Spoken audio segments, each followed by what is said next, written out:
First State Orthopedics has 46 physicians and 22 physician's assistants at 16 locations across the state of Delaware. We provide both surgical and non-surgical treatment for a variety of orthopedic conditions, are specially trained in current state-of-the-art techniques. We serve as team physicians for over 20 high schools, Wilmington University, and many local recreational and competitive leagues. Our doctors are readily available to all local emergency departments, medical aid units, and urgent care centers for consultation and treatment. Give us a call today at 302-731-2888 or visit us online at firststateortho.com.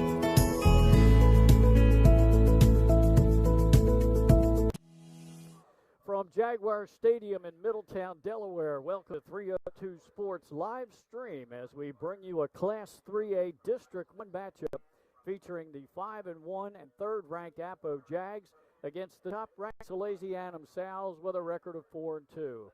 Good evening, everybody. I'm Glenn Fraser alongside Pat Gariantes, the whole crew here tonight. We have Craig Leskowski, Mike Lang on camera, and Jason Winchell here as well. The Jags are coming off an instant classic overtime win at Caravel last Friday, and you saw it right here.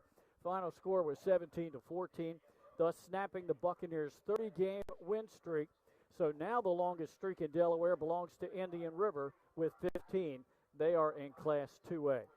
As expected last week, Pat, it was Caravel's run game against Appo's passing attack. The statistics bore that out. So what are you looking for tonight? Because Salesianum has a real good defense. They have more balance, though, I think, than what Appo's seen in a while. Yeah, and, the out-of-state opponents are crucial here, right? So Salesianum's taken on a lot of out-of-state opponents so far this season, including Malvern Prep, who's very good up in Pennsylvania, and some other schools up there as well. They propose the balanced offense and a fast-paced, high-attacking defense as well.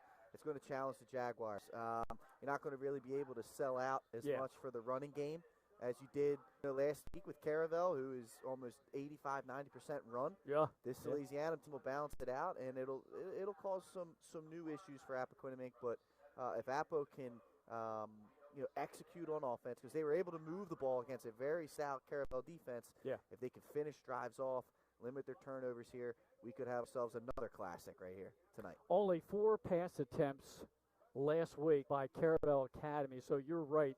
They sold out for the run. And for the most part, they did a pretty good job. I mean, Josh Roy, when he breaks one, forget it. He's going to get 40 or 50 yards. But here tonight, when you talk about Appoquinimink's offense, it all starts with that QB and the wideouts. He's unreal. Desai Drummond, perhaps one of the if not one of the top quarterbacks in the state of Delaware, Glenn. He's a senior now this year, and he's been great. 84, 135 passing. He's had 1,441 yards, 19 touchdowns through the air. He's added 2 on the ground, and he's only turned the ball over twice, 2 interceptions. That's the big part of the quarterback position. He's been tremendous at it. And you're right. You look across the wide receiving core, it's tremendous. Jasir Rogers, he's the top guy. He's a 4-star recruit. He just opened up his recruiting again, so he's got interest from every team in the nation, you could imagine. On the season, 28 catches, 513 yards, and 7 touchdowns. He had about 3 or 4 tremendous catches last week against Caravel. Keep an eye on him. You got Francis Drummond, Desai's cousin. He can make some things happen. He's got 12 catches on the year for 177 yards, but he's made the most of them. 4 of the 12 catches are for touchdowns. And then you look in the slot. Devin Flowers will get in the mix, 8 catches, 134 yards, and a TD. But Dominic Montabell is your prototypical slot receiver that finds the cracks and crevices within zone defenses and makes them pay. 24 catches on the season, 509 yards. He's the second leading receiver on this team, 6 touchdowns on the season. And then every now and then they'll mix in the run, okay? They do have some guys that can make some plays. Jaden Triplett leading the way. You got 3 juniors. He leads the way, 49 carries, 346 yards, and 3 touchdowns. Just look at this. We're getting some airtime. I wasn't dressed for it. I'm in my beanie hat. Unbelievable. But, yeah, this offense is a fun one to watch. And then up front, they do have some girth up there, and they're led by the junior 5-star lineman Leighton Von Brandt, another Penn State commit that has opened up his recruiting. So this guy's going to look to put some great tape on film. Expect him to make some things happen. All right, so Salesianum's defense has to counter that. They played Smyrna 2 weeks ago. We had that game for you, too. Basically, a pass-oriented offense, and they played Smyrna very well, winning that ball game by 11 points. Tonight, when you take a look, Pat, at Salesianum's defense, I talked to defensive coordinator Paul Warlow down on the field before the game. He said, we've got a real challenge tonight with their wideouts. Their wideouts will run a route, and then they'll stop. They'll break off the route, and they have the football IQ to make a move somewhere where they know Drummond's going to find them open, and maybe nobody does that better than Montebill. He's the check down guy. But when you look at Sally's defense, led by one linebacker and one defensive back who have been leading the way for them. Absolutely, and usually Salesianum, they're known for being a three-level defense, but you talked about these two guys. You're going to look at the senior linebacker, Roman Trubiano, and the safety, Jet Healy. Between those two guys, you have over 100 tackles on the season, over 20 tackles per game between the two of them. Those guys are going to be all over the field. You look for Trubiano. I think you had said that he's going to potentially spy on Desai Drummond, who can make some plays with his feet. But you look at him, 59 tackles on the year for him, 12 of them have come for loss. Healy, 52 tackles like we talked about, 5 of them for loss. And what else does Jet Healy do very well? He finds the football. 5 interceptions in the first 6 games of the season. He's a difference maker. And you round off this defense with Kevin McGonaghy at linebacker, Odell Teal. He makes some plays up front. You've got Justin McGill, Ryan Van Kerkhoven.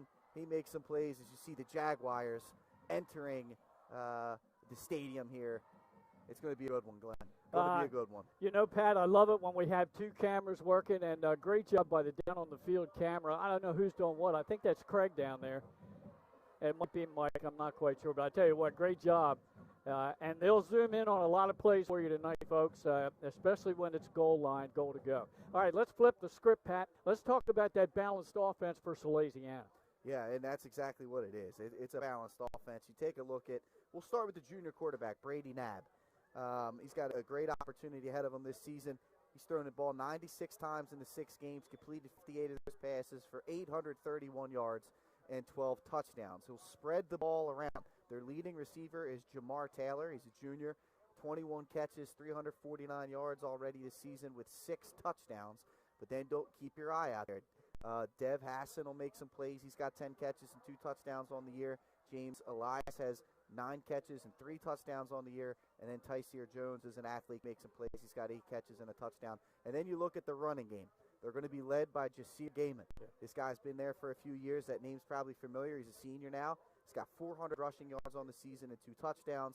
E.J. Cotton, a sophomore, perhaps the rising main back here at Salesianum. He's at 293 rushing yards on the season. Jet Healy and Liam Sherlock will also get in the mix. Healy, 57 yards and a touchdown. Sherlock, 105 and a touchdown. And then up front, this is where Salesianum has buttered their bread through the years, so to speak. And they got a senior group, with the exception of Gabe Medico, the junior left tackle. Seems all across the board. Right tackle Anthony Spinato going to be a guy to keep an eye on as well. So it's a balanced offense, and they've made some noise the last couple of years. Last year they're one play away from being a state champion. So you got that right. Be fun to watch. Another player we're going to keep an eye on, you mentioned Jet Healy. He's one of the top defensive players for Salesianum. But offensively, if they get into a certain situation, they'll use him as a wildcat runner. Direct snap into him because he has some wheels. Obviously, 5 interceptions, and I believe he has at least 1, if not 2. I think Warlow told me he could have had 2 pick sixes. He was a guy a couple years ago in the CYO championship game for St. Mary Magdalene. Did exactly that. He was all over the field on defense, and he played quarterback, and they were primarily like a single wing. He was Tim Tebow out there, just running the ball, powering through guys. So now it's translating to the high school level. That's pretty cool to see. Look at Pat picking up on that that young level. Okay, we got the captains coming out on the field to be introduced to each other and our referee crew. The captains for Salesianum are Jasir Gaiman, Javion Burrell, Roman Trubiano, and Justin McGill. They're the 4 captains. For Appo, it looks like we have out there Desai Drummond and Dominic Montebill. Edge Von Brandt as well, and Jasir Rogers are the other 2, Glenn. There you go. Pick them up all. And we'll keep an eye on this and see who wins the flip a coin, who wants to get that offense out on the field first. Well, you talked about, Glenn, the offense. The Appo defense is definitely something worth taking a look at here. they've played some high-powered offense. Cape Henlopens averaged 30 points a game. Caravel was averaging 35. They held both of those teams to only 14 points. So this group has been good. They're led by number 6, Edge Von Brandt. He's been tremendous this season. He had both labrums repaired in the offseason, so God bless this young man for getting out there. 64 tackles on the season, 6 of them for loss, 3 sacks as well. In the secondary, you're going to look at the Temple commit, Yalik Carter. He has 24 tackles on the season, an interception, and perhaps the game-changing play last week, a forced fumble from behind against Caravel. He's tremendous. You'll also see big plays from Trey Carter. You'll see Demir Seaman make some plays as well. Connor Morton, Donovan Griffith will make a ton of tackles. And you may even see Leighton Von Brandt mix it up in there on the defensive line. So this is a talented defensive group, and they're going to have their hands full here tonight. But they've stepped up to every challenge they've seen so far. So that is Mike Lang with the on-field camera. Mike doing a great job for us down there. That means Craig Leskowski is doing the main camera work up top here with us. So Salesianum won the opening flip of the coin. They deferred to the second half. That means Appo's offense will be out on the field first, and it'll be interesting to see how Salesianum matches up defensively with them, and to see if Appo comes out throwing the ball. Remember, you weren't. You were there with me last week at Caravel. They came out running the ball first. They did, and then they started to open things up. And honestly, they could have really, extended their lead in that game. There was a few plays to be had out there. A couple of drop passes. Drummond was a little bit high on a couple of screen passes and crossing routes. If he can dial it in, this offense can move the ball at will regardless of what defense they're going against. All right, we want to mention one of our new sponsors this year, Compete Event Management. Our Pigskin Picks weekly show with the Mitchells, Benny and Trey, is presented by Compete Event Management. They run wrestling tournaments throughout the state, have an apparel line, too, that can be personalized for your tournament. If you're not looking to run an event but you're seeking competition, Compete Events is where you want to be. They are well run and organized. The next event coming up Sunday at Salesianum, it's Halloween Havoc. Oh, yeah, baby. That's like the old WCW main event right there, Halloween Havoc. That's awesome, man. All right, we're going to step aside for the playing of the national anthem. We'll be back to the start of this one right after this. Turn your vision into a reality with Capstone Homes Design Center, bringing personalization, luxury, and quality all into one location, where you'll meet with our certified design consultant that'll show you exactly what you're choosing, so you can make the best choice for you when designing your new home. From first home to vacation houses, we build and design homes for everyone.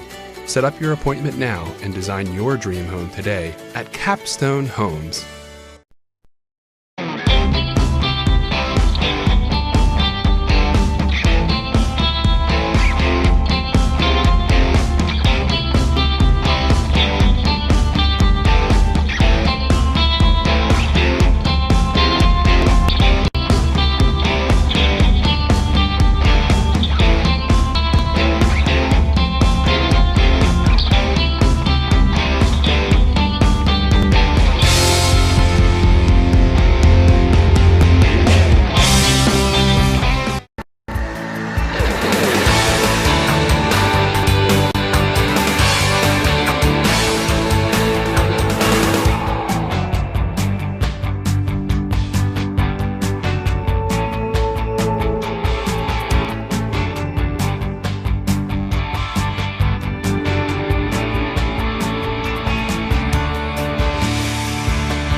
Back here at Jaguar Stadium in Middletown, Delaware. Once again, Glenn Fraser alongside Pat Carriantes. It's going to be a cool night in the 50s. Pat says that's good football weather and very little wind to be a factor in this game. Once again, Appo will receive the opening kickoff, so let's get the starting lineups for the Appo offense. It's quarterback this side, Drummond. We're going to see several running backs led by Jaden Triplett, and then Antonio Harvey and Dylan Yancey. At the wideout, Jasir Rogers, Dominic Montabell, Devin Flowers, Francis Drummond. We'll see some Dylan Bacon as well. The center is Gavin Servia, Christian Bynum, Finn Figerson are the guards. The tackles, Brendan Toller, Leighton Von Brandt, and the tight end, Tristan Marley. Kicking off for Salesianum should be Brandon Avila. And it's always interesting to see the strategy on special teams on the kickoff. Some teams just pooch kick. They don't want a dangerous returner to get the ball. Well, Salesianum should have a good kicker. I mean, they got a national powerhouse soccer program. And Avila hits it. It will be center of the field, taken by an up back, across the 35 and out to close to the 40-yard line. Good field position for the Jags. All right, let's see what we got here, Glenn. Two of the state's top going at it tonight. Of course, Salesianum sitting at 4-2, but they're looking good. The 2 losses out of state. Right. This is a big game for Appo. They've really done a good job against those second-tier teams over the last couple of years. But can they knock off one of the top dogs? Those being Middletown and Salesianum the last few years. This is a great test for this Jaguar team that a lot of people are rightfully so excited about. And across town, another big district matchup taking place, Middletown and Caravelle. That is. That's a test for Caravelle. Yeah. All right, Drummond calling signals. Salesianum showing blitz. It's a run play and a tackled in the backfield for a loss is Triplet. Nice play there. That was Justin McGill coming through and making the play. And this is going to be the battle to watch, Glenn. I mean, historically, Salesianum has been very strong up front. And can this Appoquinimink offensive line hold them up? Obviously, you got the stud in Von Brandt, but can the other 4 guys step up to the challenge, open some holes for the running game, and protect Desai Drummond? He was kind of running for his life last week. Yeah. If they could protect him, he can make plays, but if they can't, this game could get ugly. McGill's bitten tough in the center for Salesianum, and he's in on the first tackle at 2nd and 13 for the Jags. Trips to the top of your screen. Jaseer Rogers to the bottom, and they give him some space. Drummond back to pass, has time, throws it down the middle of the field. Oh, what a one-handed catch. It's made down inside the 20-yard line. Oh, there he is, Dominic Montabell. There he is. You're right. The slot receiver, Montabell, did a great job. Got behind the defense. Looked like Sally's was in a man-to-man there. And that was a great throw by Desai Drummond. And Montabell, what a catch. One-handed, pulls it into his chest, secures it. Big play to start this one off for the Jaguars. Unofficially, 48 yards on that pass connection. And you're right, he did a great job, Montabell did, of getting past double coverage. And boy, Desai hit him in stride, but Montabell with that one-handed grab. All right, here we go. 1st and 10. Just outside the Salesianum 15-yard line. Now, motion back is Montabell. Drummond looks right, throws into the end zone. Oh, just led Jaseer Rogers a little bit too far. Unbelievable move by Ryan Van Kerkhoven on Leighton Von Brandt. He pretty much just bullied him on the inside move, and Drummond got rid of that ball just in time because he was about to take a hit. Nice move by Van Kerkhoven. And again, if that Salesianum front could get pressure, they can change this game. But if Desai Drummond can get time, you saw what he can do if you give him time to read the defense. 2nd down and 10 from the Salesianum 17-yard line. Trips to the top of your screen. Rogers solo to the bottom and press coverage on him. Triplet in the backfield. Up. I think Appo moved. Got a little bit too jumpy there with the snap count. That's going to make it 2nd down and 15 now, back at the 22, Pat. Can't have those. Those are those unforced errors. And against a team like Salesianum, you can't afford to make too many of those. You've got to play clean football against the Sals if you want to beat them. They have a lot of talent over on that end of the football. Actually, you wonder if that 5 yards actually hurts Appo too much because it gives them a little more space for these wideouts to work with. Receivers are 2 by 2. Drummond has Triplet to his right. He drops straight back. He steps up, throws into the end zone. It's picked off and then dropped at the 5. Right in the hands of Mac Castlevera. Castlevera, you can't ask for one better than that, my friend. I mean, it was tipped before it got to him. If that ball wasn't tipped in front of him, he might be running still to this day looking for a touchdown. There must have been some kind of miscommunication there. Drummond, there was no receiver really in the area at all. Okay. And Castlevera, that's a missed opportunity. Hopefully that doesn't hurt the Salesianum defense too much. great opportunity to flip the field and gain the possession here. Boy, he knew it too, right when it was in his hands, and then he couldn't grab it and bring it in. And you could tell the frustration. All right, third down, 15 for the Jags from the 22 at Salesianum. Once again, Rogers solo to the bottom of your screen. Triplett stays in the backfield. Drummond, straight back, throws, looking for J.C. Rogers. Oh, he's tripped up, and I don't see any flag. A little hand fighting there, and Rogers definitely looked like he got knocked off his mark, but the officials didn't see anything. And now you got a fourth down and a decision to make, and it looks like our players of the game from last week are going to get busy on the very first possession of this one, Glenn. Yeah. Looked like the feet got tangled, and the back judge did not make a call. He was looking right at the play. So now it's fourth down and 15. They're going to try a field goal. So that'll be Lincoln Neubauer. They're going to spot this at the 29. This will be a 39-yard attempt. He's 2 for 4 on field goals this season. Gavin Miller's the holder. Nick Parent, the long snapper. Oh, they moved. They did. Appo moved on the left side. That's going to cost him 5 more yards. Ooh, that really hurts. You go from 39 to a 44-yard attempt. They're calling the offense back on the field, Glenn. So the range, oh, wait a minute. They call encroachment. Oh, how about that? All right, so they were drawn off. Ah, all right. So now they'll place this at the 24. So it'll be a 34-yard attempt. This would be his longest make of the season.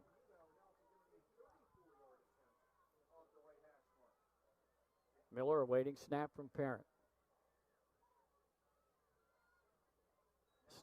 Placement's down. The rush is on, and it's blocked. It could go. Sal's pick it up. Glenn. It's number 5 running with the football for Salesianum. That's Javion Burrell, and he's going to take it all the way. What a play. Burrell, beautiful rush off the edge, and they didn't stop. They blocked the ball. It was loose. It was a free football. They picked it up, and they go. No one chasing them down. Easy touchdown. What a start here for the Sows. I didn't see who exactly blocked it. It was Burrell. It was Burrell. It was. Okay. And he returned that probably about 70 yards, 65 yards at least. Great job there by the senior captain. And I'll tell you what, I mean, if he didn't get it, there was 3 other Salesianum guys there to block it. Tremendous rush there by the Sally special teams. And here we go, Glenn. I mean, it's what a start we've had. Yeah, Big play by Appo on offense, huge play by Sally's on defense. This is what you expect to see in a 1 versus a 3. All right, so for Salesianum, it's Aiden DeLucia with the kick. Connor Kirby is the holder. Waiting snap from center. Placement's down. Kick on the way. Almost blocked. They nailed the kicker. That's and it's good. Yeah, running into the kicker, but is there a flag? I do see yellow down on the field. It's one of those where, like, I mean, if you were there, just sell out for the block. Don't run into the kicker. You could have returned the favor a little bit right there. Yeah. 7-0 lead for the Sows. They're on the board first. Got some scores from some other games here.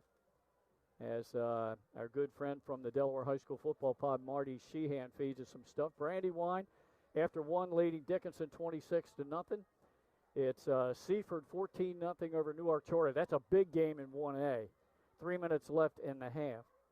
And let's see, that's Indian River, a 14-0 lead over Woodbridge late first quarter. Indian River trying to extend their winning streak to 16 games.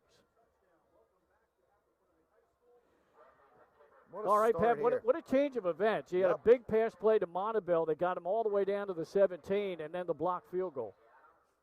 Yeah, I mean, that's the ultimate bend and don't break. I mean, Sally's goes from a situation in which they're on their heels, 1st and goal inside the red zone, and they do a tremendous job there of flipping the script, as you said, Glenn. That's a big block. We saw, special teams play the huge part of the game last weekend, and right off the jump, huge play here today in our game of the week.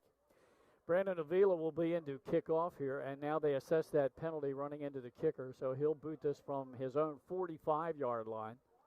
Let's see if they pooch it again or kick it deep. Sows with an early 7-0 lead here. Number 1 team in the state, Salesianum, against the 3rd-ranked team, the Appo Jags. Thanks to their win last week over Caravelle. All right, Avila's ready. Kicks it deep. And that's going to bounce into the end zone, the automatic touchback. The Jags will start from their own 20-yard line. All right, well, as an offense, you got to come out here with confidence, Glenn, right? You were able to make the big play happen against this defense, move the football against this Salesianum defense. You kind of stalled out in the red zone, but you know that hey, we can come out here. It's 7-0, but we can move the football here. Let's put a good drive together and see if we can make some things happen again, tire this defense down potentially as this game goes on. So Appo gets the offense right back out there. Triplet stays in at running back. Receivers are 2 by 2. No, I don't think that is triple. I think we've got Antonio Harvey in the backfield now as Montefiore goes in motion. Drummond looks right, goes left, incomplete. And again, maybe some miscommunication on the route running there. Yeah, I couldn't quite tell here from our vantage point if that throw was behind him or above or too high. But nonetheless, I mean, that's the 2nd or 3rd time now where Drummond's thrown the football and nobody was there. Yeah. So, yeah, that's a little alarming for sure. Not quite sure where the breakdown in communication's happening. Well, the first throw of the game was fantastic. But, yeah, he had a couple down here when they got in the red zone, and it didn't look like everybody was on the same page. Yeah, those touch throws to Rogers were just a little too far down the field and into the inside. He wants to get those fades like that on the goal line to the back pylon. This time trips to the top of your screen. Josiah Rogers solo at the bottom. They're giving him about a 10-yard cushion. Drummond back, steps up in the pocket, rolls, and is tackled in the backfield. Will go down at the 15. And there it is. I mean, that's the key. Van Kerkhoven gets the sack. He's had a great start. I mean, that's the first time you're going to see him on the stat sheet. But that opening drive, he did a great job on his pass rushes. Can they keep Drummond clean? That's going to be the big key here today. I would also like to see them put Josiah Rogers in one of those slot positions or as the outside receiver on the trips. Having him singled out on the far side allows the defense to take him away with a double team. 3rd down and about 15 to go for the Jags, deep in their own end. Harvey to the right of Desai Drummond. This time Rogers split to the top of your screen. Trips to the bottom. Drummond takes a snap. It's a wide receiver screen. Catch is made by Flowers up at the 15, and he is whipped out about the 16. They're only going to gain a yard there. There's not much there. Good defense yet again from Salesianum. And this offense has all of a sudden got stagnant after the big play to Montefiore. Yeah. So he's completed 2 out of 6 passes. He had the big one for 45 to Montefiore. And now Appo in punt formation. Gavin Miller's the punter. Jed Healy is back deep for Salesianum. He has a lot of speed. Standing at his own 40-yard line. Let's see if Miller kicks it away from him. Waiting snap from center. It's perfect. Punt is off. It's a low kick, but Appo gets down to cover it near midfield. Takes a little bit of a Jaguar. Bounces down at the Salesianum 48-yard line. So the Sows finally get the offense out. Already up 7-0, Pat. Already up 7-0. First time we get to see their offense here, but they've got to be operating with a tremendous amount of confidence right now. Aside from the 45-yarder, they dominated those 2 defensive possessions. And now their offense gets to take the field with a 7-point lead right on their first possession. So let's see what this offense under Coach Deladon is going to put together for us. Another score for you, thanks to our loyal viewer, Earl Biddle, Caesar, Rodney, and Smyrna. The Eagles are up 6-0 early. All right, here we go. 1st and 10 for the Sows. Nab looking to pass. Those in the flat. Pass is completed into Jaguar territory. Down at about the 48-yard line. On the catch was number 6, Jamar Taylor. Well, I'll tell you what. Just looking at Taylor, first time seeing him in person, what a physical specimen this young man is. towering wide receiver out there.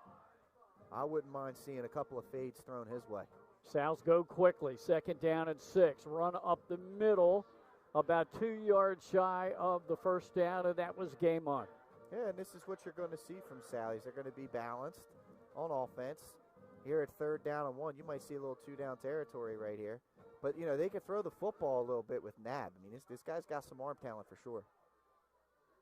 All right, as Pat mentioned, it's 3rd down, about 1.5 yards.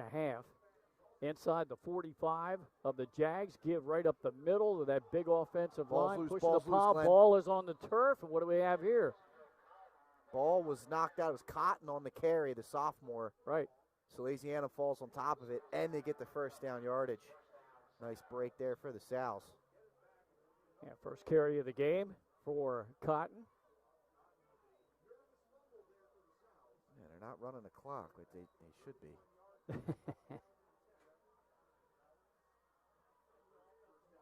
E.J. Cotton, number 24. They still have not really? started the clock. It's one of the officials didn't notice that. Give up the middle. Big hole right at the point of contact.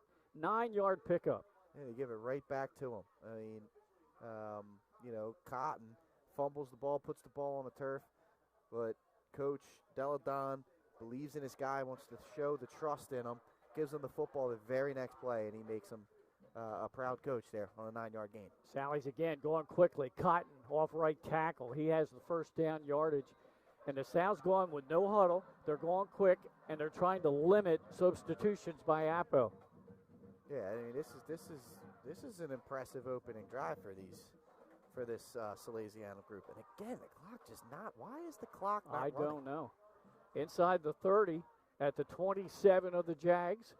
Now they'll stop, check the sideline, see if there's a change of play.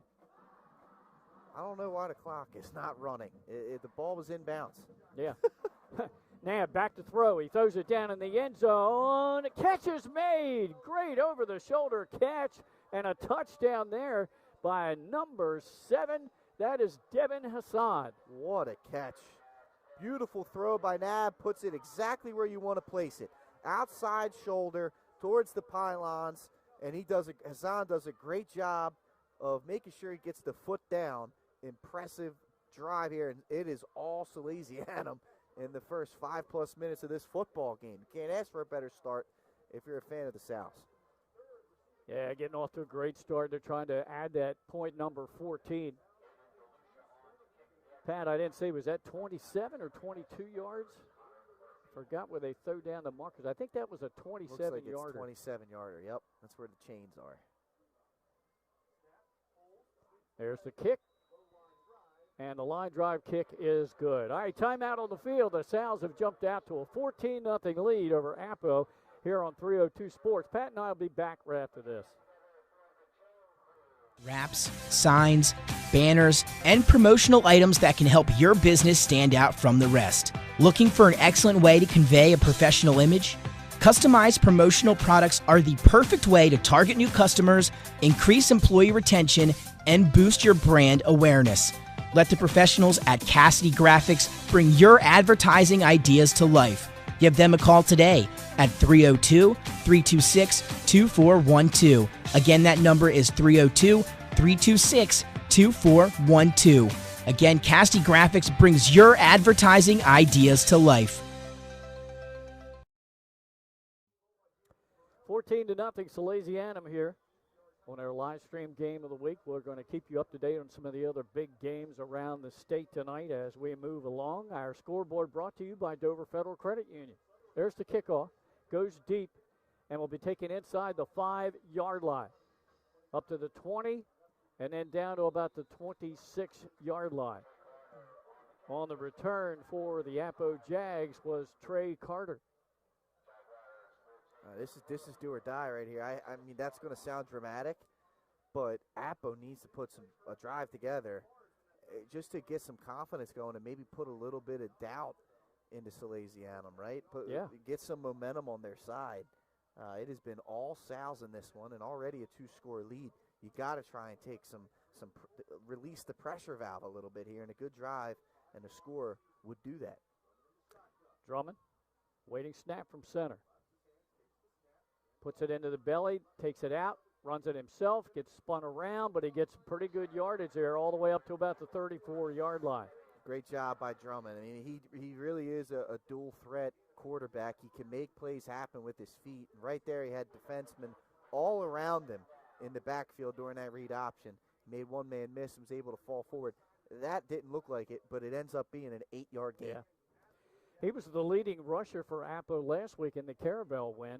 He had nearly 60 yards on the ground, less the sacks.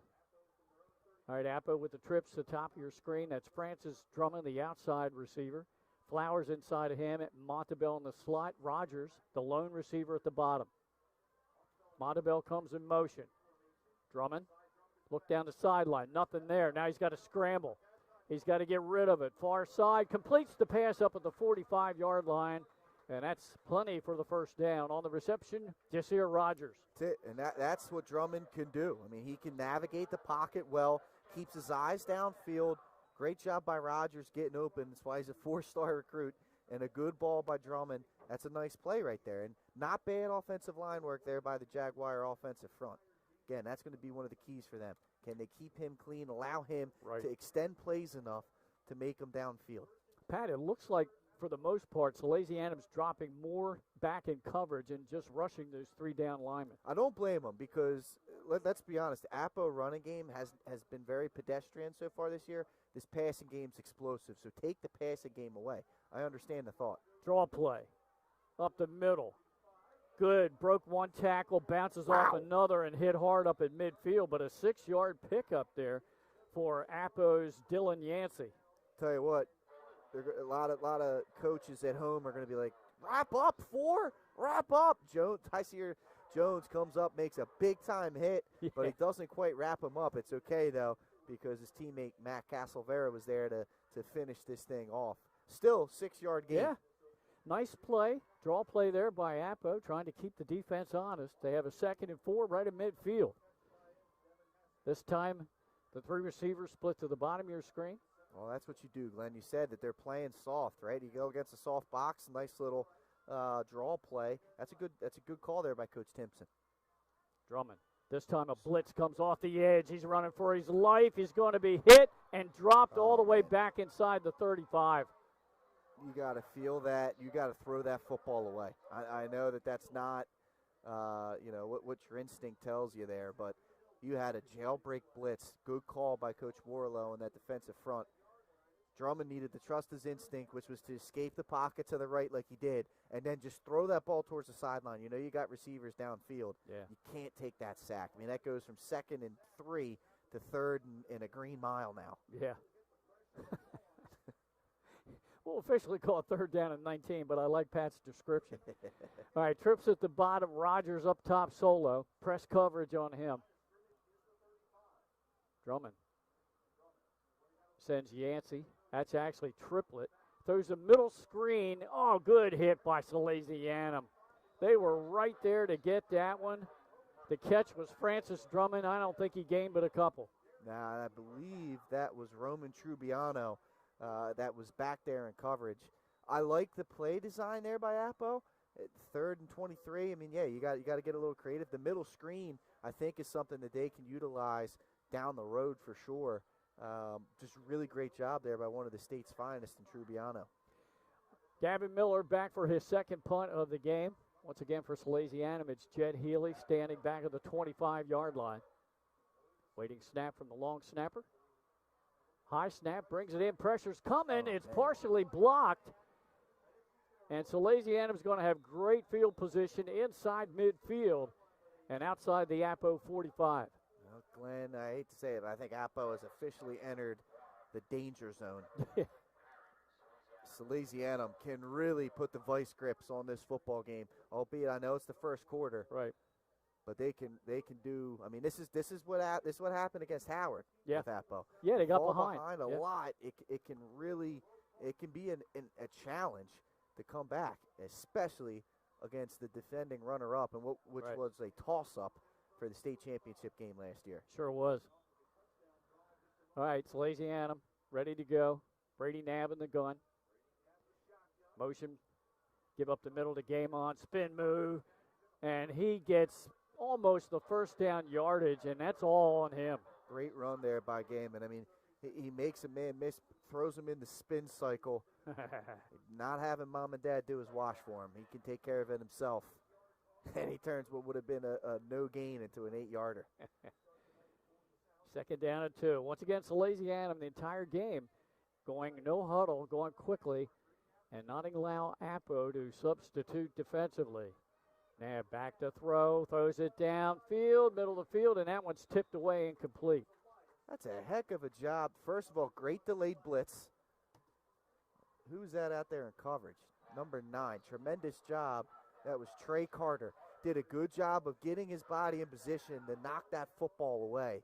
Great job on the trail, and I believe that was Cameron Cruz on the delayed blitz. He did a tremendous job there, forcing Nab to throw that ball maybe a split second before he wanted to. Yeah, Appo, like you said, right now this becomes a very big drive for them not to get down 3 scores. There's game on, started left, cuts a right, has the first down yardage, still moving the pile before the whistle's blown. That's all offensive line work right there. Gaiman had the first down before he was even touched. And they still, I mean, Appo scrambled to the football. It's just, it's tough to stop him for 1 yard there. So chains continue to move for the South. Good balance by Salesianum's offense. And that's why we have a ranked number 1, Pat. They have a solid defense. They're well coached, and they have excellent balance on offense. Yeah, well-rounded. Very well-rounded team. I think this is a game where we were trying to figure out where does Appo really fit in the mix here in the top 5 teams in 3A. Handoff, Gaiman trying to weave his way through. He's wrapped up, but not before he gets about 4 yards. Oh, and this is one of those things where, Salesianum has taken on some of Pennsylvania's best. Malvern is darn near a top 10 program in the state of Pennsylvania, which is one of the top football schools in the country, or football states in the country. So, and they competed with that team. This is an impressive group of young men. Ty Wu in it wide out too. And a quick pass in the out route, caught and breaking a tackle, gang tackle just outside the 10-yard line, and that's Taylor again. This young man is, again, what a specimen. He's looking like baby Megatron out there. He's built like a tight end. He's flexed out wide, runs a good hitch route right there, and then good luck tackling that young man. Yeah, really, he's hard to bring down. You're getting a good look at him there on your screen. He's as tall as the offensive lineman, and that's not a small offensive line. Tight end goes in motion, resets, pitch out. They run a sweep with game on. He's at the 10. Cuts back at the 5 and then drop down at the 4. On the tackle, once again, for Appo was Cam Cruz. Nice work there by Cruz, but Sally's is, they are flowing on offense, right? You can see the linemen are asking, get the play in. We want to go. Right, yeah. They're in the zone right now, playing with a ton of confidence. Looks like the opening quarter is about to come to an end. Pat, let's keep it right here. I want to talk about our Super 7. We have Salesianum number 1 and Middletown number 2. Behind them, Appo 3, Caravel 4, and Smyrna 5. I think a lot of people, me included, feel like the state champ in 3A is going to come from that group of 5 right there. But this is one game here where we see how much separation is there between number 1 Salesianum and number 3 Appo. And then there's another game tonight just about a mile and a half from here. Middletown's taking on Caravel, and that's another good measuring stick on those top 2 teams. Well, that's it. And, we came into the season, I think that, we felt as though Salesianum and Middletown were in one class, right? Let's call them Tier A. And then you had a couple of Tier B teams, which were, Smyrna, Appoquinimink, St. George's could potentially get up into that mix.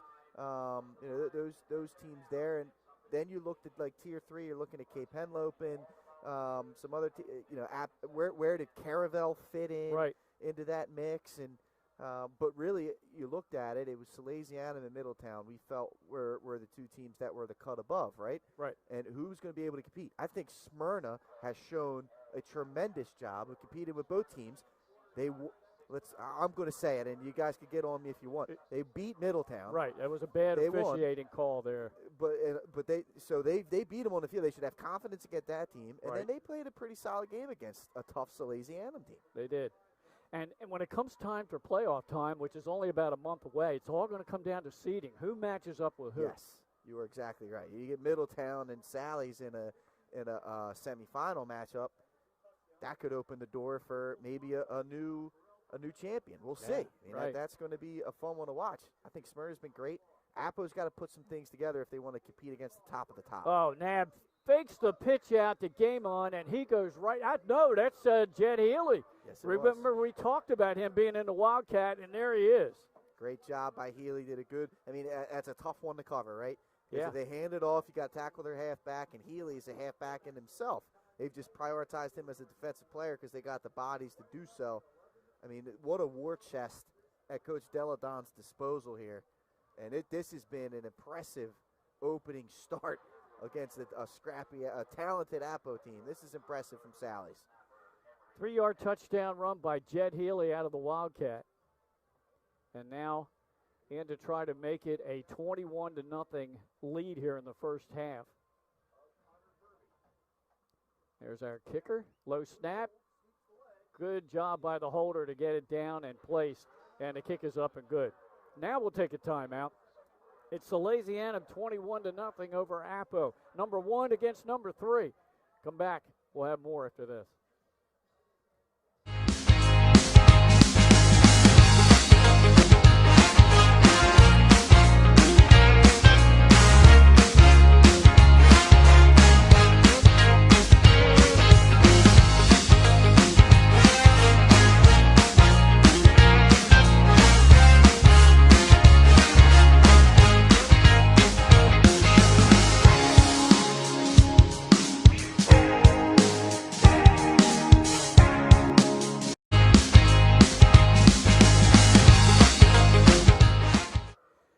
We're back here after the Salesianum touchdowns now push their lead out to 21-0.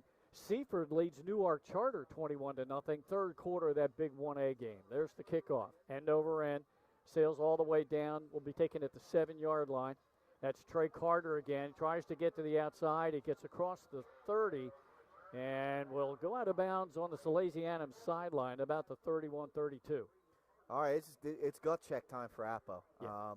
You just took a couple of haymakers. You just got knocked down in the first round, a standing 8 count. you're wobbling a little bit. You had a chance to get your breath. You need to come out and win a couple of rounds here because the scorecards are not looking good for you. So you got to try and come out here and show some fight.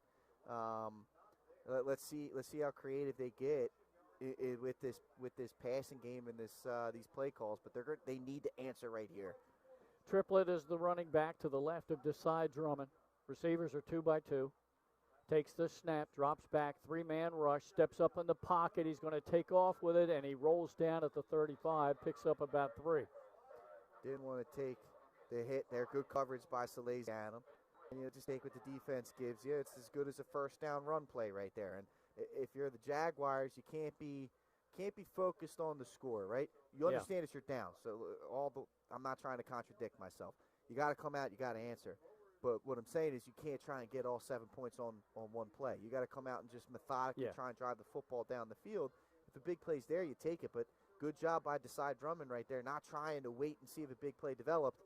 Get the 3 yards on first down, keep yourself ahead of the sticks, and see if you can put a drive together. Right, there's no 21-point play in the playbook. Correct. All right, Drummond, receivers again are 2x2. Drop straight back, pressure's coming. The blitz, he never had a chance. Hit at the 25-yard line and taking a loss of about 10.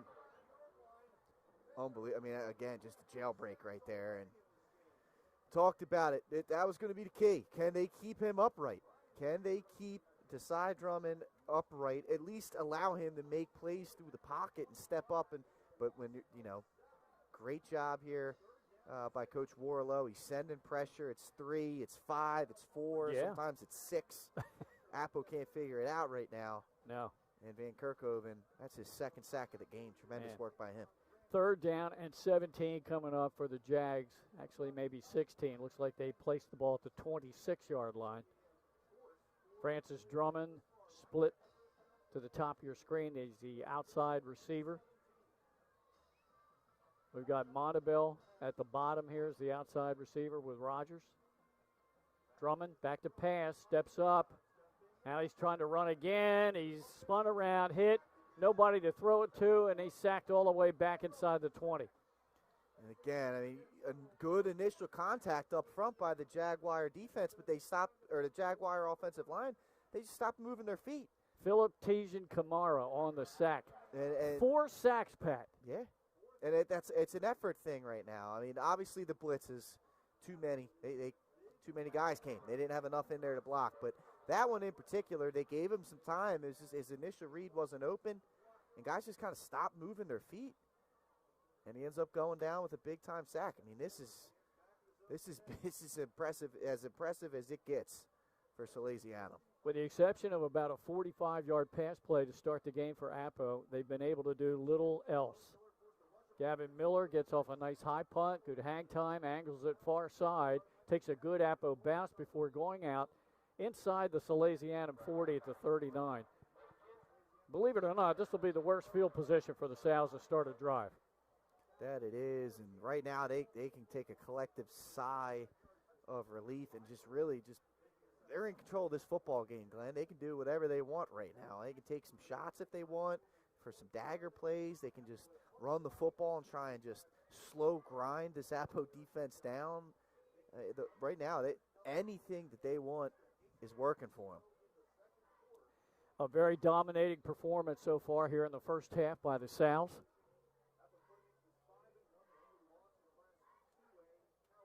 As Salesianum, they're ready to go.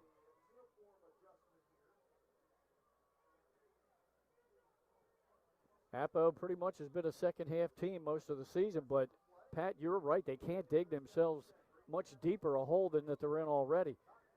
Handoff up the middle. Gamont spun around at the 40 out to the 43, so he's going to gain about 4, almost 5 yards. Got a penalty marker on the field, Glenn. Now we're not stopping the clock. Okay, looks like it's going to be a hold against the Sals, so that'll back them up and make it first down at 20. Let's see if this puts the Sals way behind the chains now. See if that helps out Appo. The Jags need to try and stack victories, right? So that's a victory. First play, you got a holding penalty. Now you got to try and stack a victory here on second down, third down. Get them to force them to punt and just start slowly try and build up, some little wins and gain some momentum. Throw into the near flat, wide open over there. The receiver up across the 25 and 35 and out close to the 40, and that was Hassan again, I think. It was, and he's a speedster, man. Good throw by Nab. Way to hit him in stride. Didn't have to slow down to come back to the football. Let him upfield. He caught that at full stride and nearly gained all the penalty yardage back. Nice play. He was the motion receiver, and nobody picked him up in the flat. Second down and 11 now for Salesianum as they pause and look to the sidelines for a change in the play. Game on to the right, and now he will go in motion. They fake the screen to him. They throw the screen to the top of your screen. Making the catch is Taylor, and he is all the way down inside the 40. They had that play covered. They stayed at home. You had 2 guys fly to the ball against only 1 blocker. Somehow, Taylor was able to break through there, and he got those long legs going and tremendous stride. Big play right there, and a heck of a job here by Salesiano. You can't help but be impressed with what we're seeing. Well, you already mentioned earlier in the broadcast how hard it is to bring Taylor down, and we saw it again on that play. Yeah, that's not fun to try and tackle that young man one-on-one, I'm Knapp sure. has all day to throw. He throws the home run ball, but nobody's there. Now they're going to throw 2 flags, and it looks like they're going to get Trey Carter. Yeah, and Carter's got the size disadvantage, and I think it's starting to get to him a little bit there. That's a fade ball that was uncatchable. Yeah. And he just 2-arm shoved him. You can't do that. You got to try and show your hands to the refs. Use your body to stay in front of the receiver there. A hand fight, but you got to keep it tight. You can't just push them. They're going to call that every time. And they do. Now it's going to give Salesianum the ball very deep in Appo territory. They will be inside the red zone now. Penalty yardage will be stepped off down to the 18-yard line. 1st and 10 there for the Sows, and they pretty much have had their way offensively. Yeah, everything's there for them right now. And Elias wide out to the bottom of your screen. Hassan inside of him. Handoff up the middle. Gaiman, that time he is hit and only surged forward for a couple of yards. I think the first one to get him was Yalik Carter. Yeah, Yalik came up. They brought him up there and did a good job on the tackle. Let's see. Appo's being, they're being tested. Yeah, they're being tested. Pickup of about 2, 2nd and 8. Nab throws the fade pattern again. Wow. And almost a great diving catch made in the back of the end zone.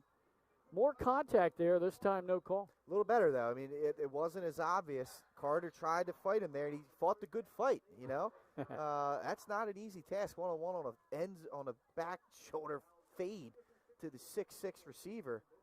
But he kept fighting, made it hard for him to catch it, and nonetheless got a 3rd down and 9. I'm looking at James Elias down here for Salesianum. He split the bottom of your screen. He has good height as well. And you've got Jamar Taylor split to the top, and now we've got a timeout taken by Appo. They want to reset defensively. We're going to take it with them. We'll be back in about 30 seconds here, and we'll see what happens. Will the South score again, or can Appo come up with a stop?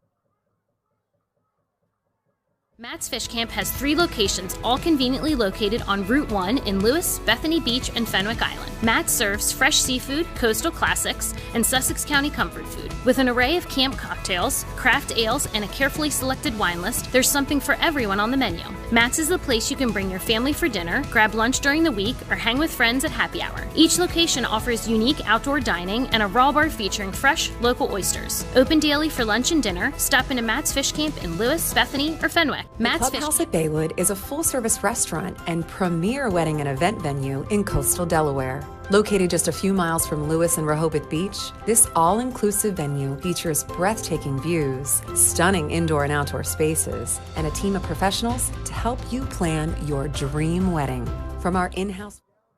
All right, here we are. We're back. Timeout is over with. And Salesianum has a 3rd down and 8. Man in motion, comes back, Nab back to pass, quick pass, slant pattern. Hits his receiver, that's Taylor. Man, he's so hard to bring down. He stretches inside the 5. There's a penalty marker here on the near sideline, Glenn. Let's see what that is. But, yeah, again, big target, slant route. Way to use your body there, Jamar Taylor. And he's a handful, folks. Oh, man. He is a handful. It's against the South, so this one's going to come back. So while we got a quick second, let's update you on some scores. DMA 7, Polytech nothing in the 2nd quarter. Lake Forest now leading the Battle of the Bell 28-0. Still 11 minutes to go in the half. They're playing at Milford. That's the Battle of the Bell. And Newark Charter finally got on the board. They trail Seaford now 21-7. All right, first and goal at the 4-yard line. Now they're all the way back with a penalty, and now that time Appo jumped, but was he drawn off? I don't see a flag. He did not. I guess he didn't break the plane. That's Salesianum. Nab back to pass again. He doesn't take long. He gets rid of it. Back of the end zone. One-handed attempt. No good. Good coverage. Great coverage back there. There's a penalty after the play, but good coverage by Donovan Griffith. And that ball wasn't going to be able to be caught. It'll be 4th down. Let's see what the penalty is. Looked like there's some extracurriculars way back with Leighton Von Brandt on the pass rush. I asked him how tall he was because it's not listed on the website. He says 6'7". Yeah, looks about right. Big boy, man. And here it is, dead ball, personal foul against Appo. And dead ball, personal foul on Salesianum. Offsetting penalties or replay the down. All right, they're going to actually, because it was a dead ball, Glenn, it's 4th down. So it'll be 4th down. Oh, you're right.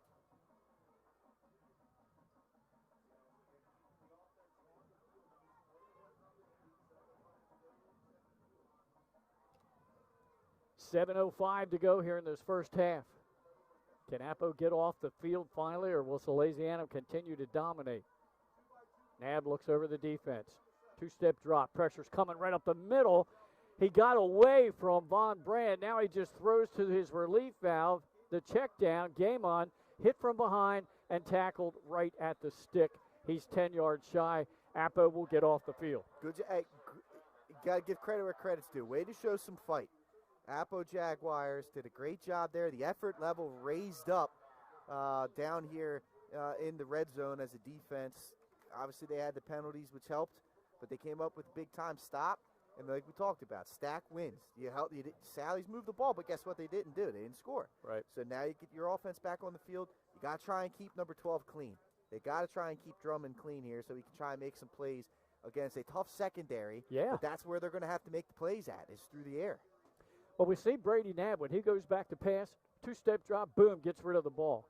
So let's see if Appo has some short passing game routes they can run and allow Desai Drummond to do the same, get rid of the ball quickly. Salesianum showing the three-man rush.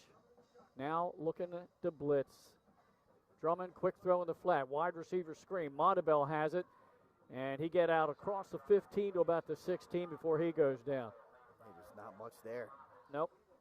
1 yard. But you got to probably, I get the thought here. You try to throw the ball short because the pass rush is getting to him.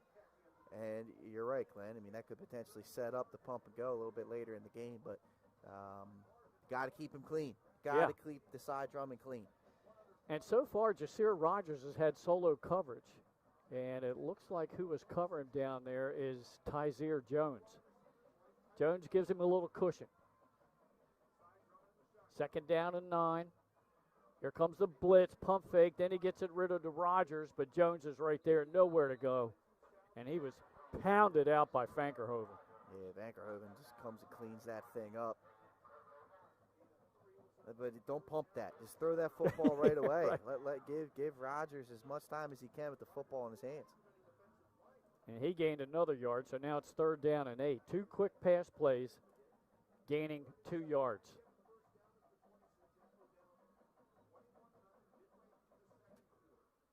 We'll give you some more scoring updates here. And when we get a break, we're down to the 6-minute mark here in the first half, and it's been all Salesianum. They're up 21-0. All right, 3rd and 8. Trips to the top of your screen. Harvey in the backfield with Drummond. Back to pass. They bring the pressure. He throws it downfield. He was looking for Rogers. He had double coverage, and they did not connect. It was overthrown. Yeah, you can see some frustration starting to settle in. Yeah. For the Jaguars there. Ball was thrown in the middle of the field. You got to try and throw that towards the sideline and hit that outside shoulder of Rogers. You don't want to miss on the inside of the field there, and it was a little bit overthrown. And Rogers did cut the route off pretty quickly. But the body language not looking good for this Jaguar offense. Yeah. So somebody's going to have to come up and make a play, whether it's special team or defense. Gavin Miller in to punt. Pressure's coming. He got that one off. This one's going to be returned. Boy, look, he's down the 30, the 25, 20. Look at Healy. I think he's going to take it all the way for a punt return TD. Unreal. What a job by Healy. Tiptoed that sideline a couple of different times. Good job by Sally's not to do the illegal crackback block because they had some opportunity for some slobber knockers, but they fought the urge. Good discipline, and they did not give in and do any hits to defenseless defenders there, and Healy did the rest. What a job by this young man. He's been tremendous all season long, and he continues it right here tonight. Yeah, Healy has scored the last 2 touchdowns for the Sows to increase their lead to 27-0. After 1 quarter across town here, Middletown leads Caravel 7-0. Tough to move against that Caravel defense. You got to respect it. Yep. Placement's down. This one's blocked. Well, that's about the only thing Salesianum's done wrong so far as they lead 27-0. It's the second time they've had a good rush on it. That time Cruz got there and a good block. But I got to be honest, I didn't see this coming. I mean, I didn't either. This has been a one-way street. No doubt it's been a one-way street, Glenn. All right, here's some other scores for you on the Dover Federal Credit Union scoreboard. We gave you Middletown leading Caravelle 7-0 after 1. It's Indian River 35-0 over Woodbridge. Running clock to start the fourth quarter. And it looks like the Indians will get their 16th consecutive win. That's now the longest winning streak in the state. Big 1A clash tonight down at Seaford. Seaford leads Newark Charter 27-7. 7 minutes to go in the game. DMA leads Polytech 7-0 in the second quarter of that one. And Jack Parson with a touchdown pass to Devon Pierce. Lake leads the Battle of the Bell in Milford 28-0. Lake Forest looking to stay unbeaten. Here's the kickoff. All the way down, and we'll finally go out of bounds in the end zone. Touchback. Appo gets the offense right back out. I know we keep harping on it, but if they want to challenge tonight, got to get something started here soon. Now, at this point, it's one of those things where you're fighting for respect at this point. You want to, and it is still the first half, but this offense has been anemic. They need to put something together to give them potentially some momentum and something to look bright, a bright spot to look into at halftime. Remember, Salesianum's going to get the second half kickoff here, so they need to get something going. I mean, we're getting awfully close to run the clock territory. Yeah. And that is not where you want to be. All right, Drummond, long signal count. Takes a snap, hands it off up the middle. I think that was Harvey. And he won't get but maybe to the 21-yard line and pick up 2. Just nothing there, man. This Salesianum defense is, that was the thing that stood out about them last year. Ever since Paul Warlow has been, had his paws on this defense, they play fast, they play aggressive, they play confident. I mean, they know where they're supposed to be, they know who their reads are, and they get to the football now. I mean, they're there now. Yeah. It's an impressive group, to say the least. 18 yards rushing for Appo at this point of the game. Receivers are 2 by 2. Drummond in the gun. Harvey back there with him. Has a little bit of time now. He steps up. He's going to run with it, and he slipped trying to cut. So he's only going to gain about 1 yard. Yeah, tough slipping on the turf. When it gets cold like this, that turf can get slippery. It's almost like dew down there on that field in the cool air. And again, there's nothing there. A great job against Salesianum's secondary has been up to the task. They're not letting anything slide in after that Montabell catch. They have locked all windows and doors here tonight.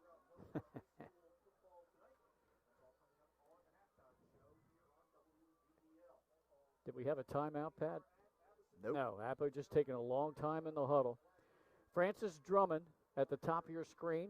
He's set out wide. We have Rogers and Flowers at the bottom. Drummond taking a look, maybe audibling, I don't know, but Salesianum was showing a blitz here. And they jumped on the snap count. That's, though, you've got the safety net. If you're Sally's, you've got the safety net right now. And Teals is playing some mind games, trying to get a good start, maybe get one of their offensive linemen to jump. But when you got the 27-0 safety net, you can play some of those games, and it's okay if you lose it every now and then. So now it's going to be third down about 3. Appo. Yeah, and now there's all kinds of movement pre-snap, and Desai Drummond is beside himself because I think we're going to go 5 yards back. Yeah, an offensive lineman and your running back left early. Yep. Let's see if they call this. Right now the officials are looking to see maybe if Justin McGill was in the neutral zone before the offense moved. We'll see what they call. Yeah, because we were fooled once earlier. We were. And you know what George W. Bush said? Fool me once, shame on me. Fool me twice. Shame on you. You can't get fooled again. Shame on me again, right? He said, well, you can't get fooled again. Well, they didn't. It is against the offense, so now we'll go back to 3rd and 8. Back at the Appo 22-yard line. In the background, we can hear the tones of the PA announcer here, John Busby, along with Marty Sheehan and the duo with the Delaware High School football pod every Sunday. Drummond takes a snap, throws, middle of the field. Completion is made by his cousin, Francis Drummond, and I think he just got enough for the first down. He did. Gets across the 30 to mark down to the 31. It's a big play. They needed that, Glenn. They needed that. Need to get the chains moving. They got to get some kind of momentum going here. Yeah. Again, I'm calling for Jasir Rogers in one of those slot receiver positions against the middle of the field, trying to find an opening, get him going. Him isolated against bracketed coverage, you're pretty much just using him as a decoy at that point because, they're playing 10 yards off the ball with safety help. Yeah. And they come up and they tackle well. I want to try and get him in space if I can. He has 2 receptions for 9 yards. Drummond throws, middle of the field, picked off by the linebacker, and that's going to be another Salesianum touchdown. That's going to go for about 35 yards. Unbelievable job. Kevin McConaughey there. He did a good job. He showed blitz, and he just dropped right back.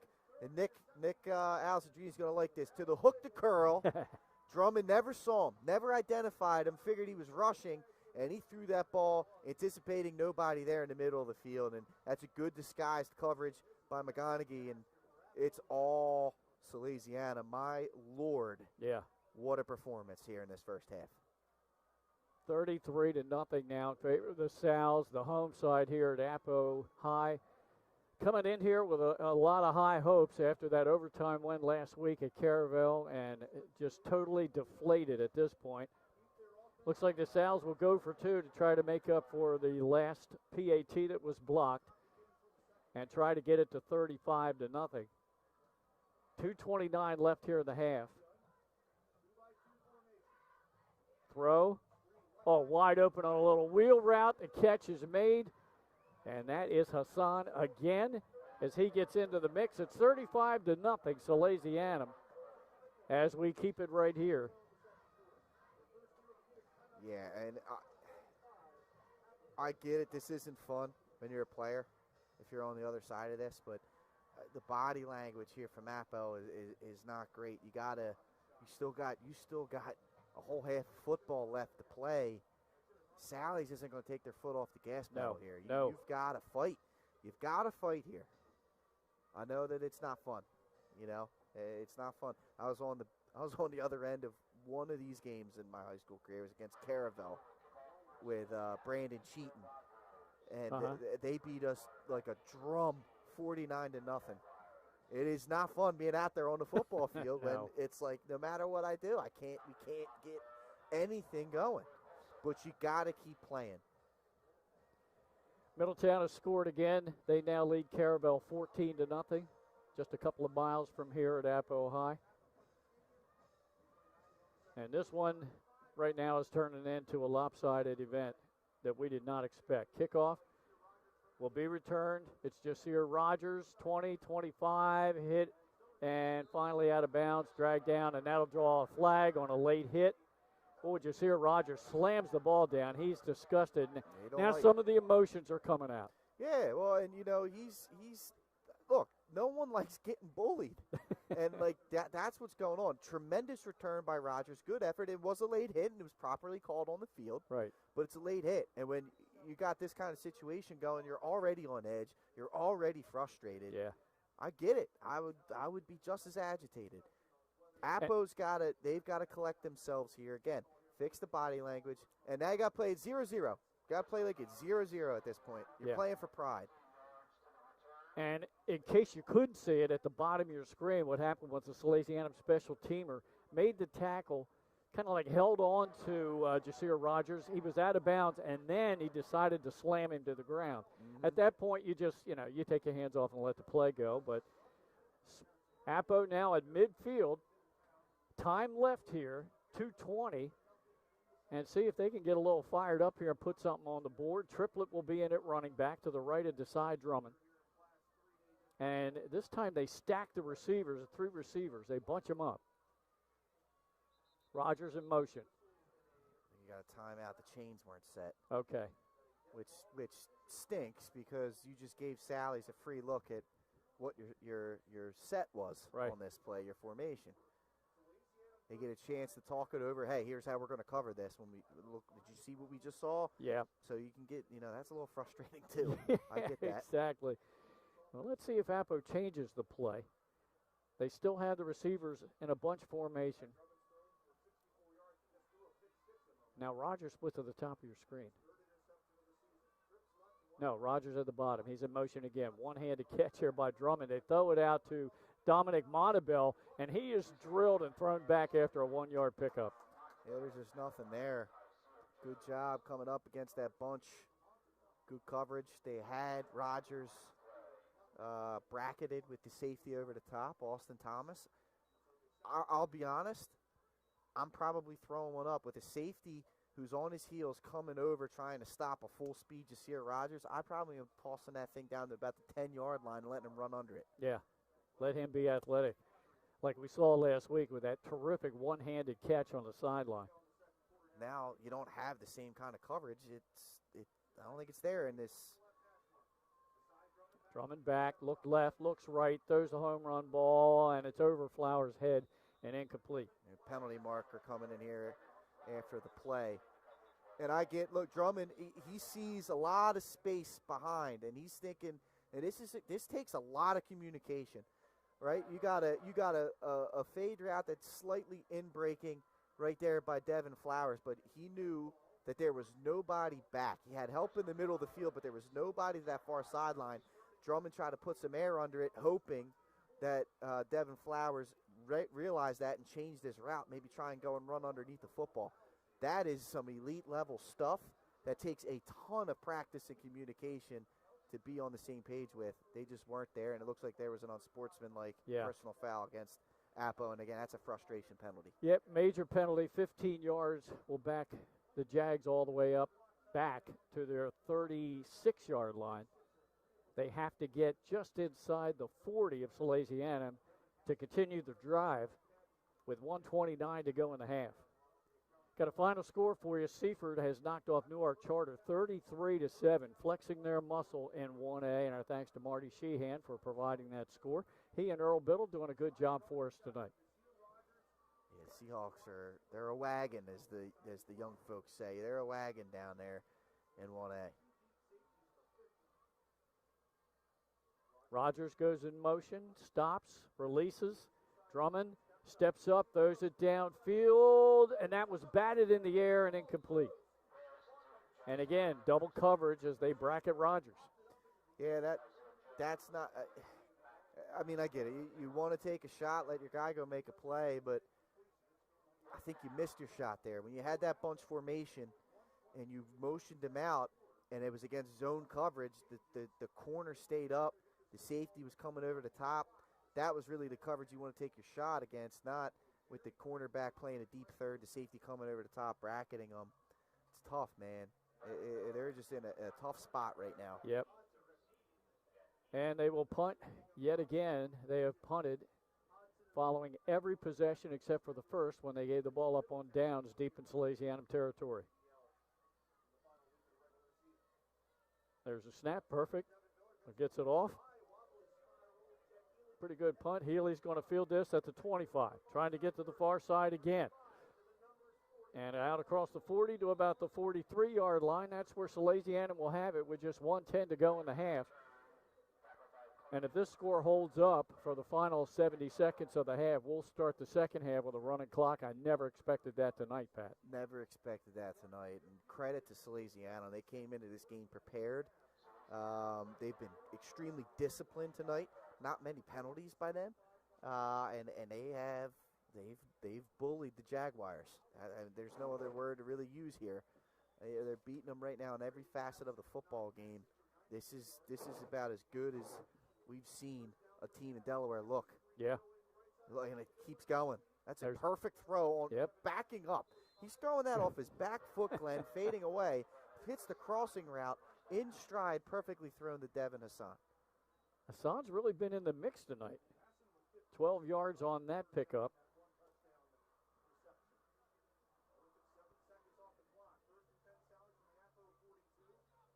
So Salesianum has to wait for the chain gang to get set. Already at the 42-yard line of the Jags. Just did a nice little check with me. Nab has time, throws far sideline. Going up to get it is Jamar Taylor. And a first down at the 29. Perfect ball by Nab. Taylor did a good job high pointing that football. Defense never got their eyes on it. This Sally's team they are clicking on all cylinders. Well, they certainly look every bit the number one team that we have in our ranking in our Super 7. Yes, they do. And last year, they kind of got themselves into some trouble in some games with the discipline. They were highly penalized in some games we saw them. They have played very clean football here tonight. Nab throws on the run, has his receiver inside the 15-yard line on the out route. And on the catch that time was number 14, James Elias. This is an unbelievable performance by Nab. Again, on the run, perfectly delivered in stride towards that sideline. This young man, quarterback, has been impressive. This junior has been the real deal here tonight. Got another score for you in the second quarter. It's Smyrna 14, Caesar Rodney nothing. That game at Caesar Rodney, I believe. There's a throw, corner of the end zone, and I don't see a flag, but there shouldn't be one there. Right. Nice idea, though. Again, he sees the back of the defender. I'm going to throw this up. My guy's going to have eyes on it. They're not. Right. I mean, we'll take my chances. Two of the three things that could happen here are good. He's either going to catch it or we're going to get a penalty.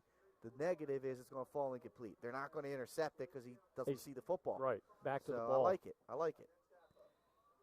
A lot of movement that time. They're going to have a pre-snap penalty with 45 seconds to go in the half. Our score here, 35-0. Salesianum leading Appo High.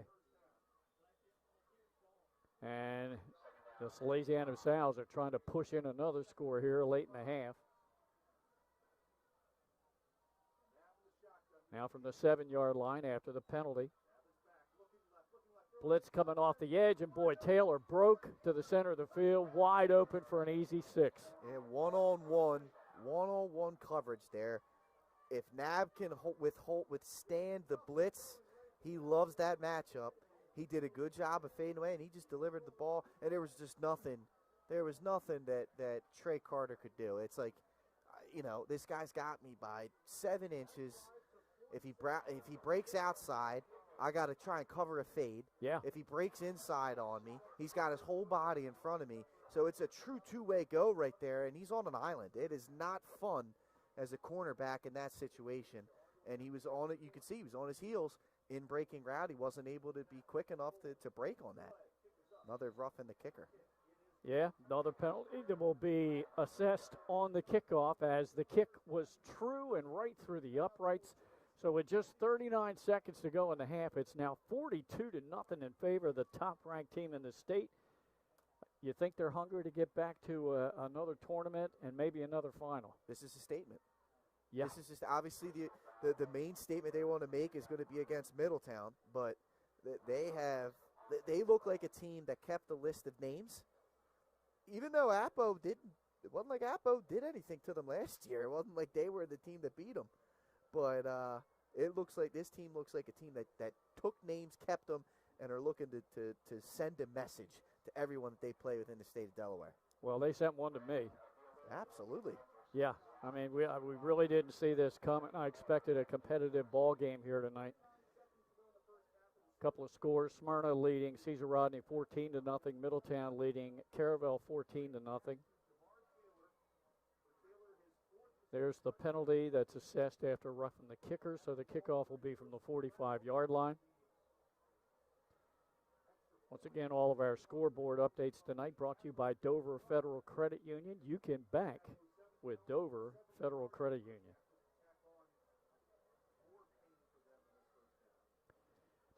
Pretty quiet here on the home side, as you would expect. They're kind of in disbelief, as we are, as to what's happening tonight. Dominating performance by Salesianum. They've got hit with a couple of Mike Tyson uppercuts tonight. And tough to come off the mat here. I mean, there's no flaws in Salesianum's game today. I mean, they are playing every single facet of the game almost perfectly tonight. Trey Carter with a good return across the 25 and out across the 30, almost to the 40 before he's tripped up. Made a nice move in the middle of the field.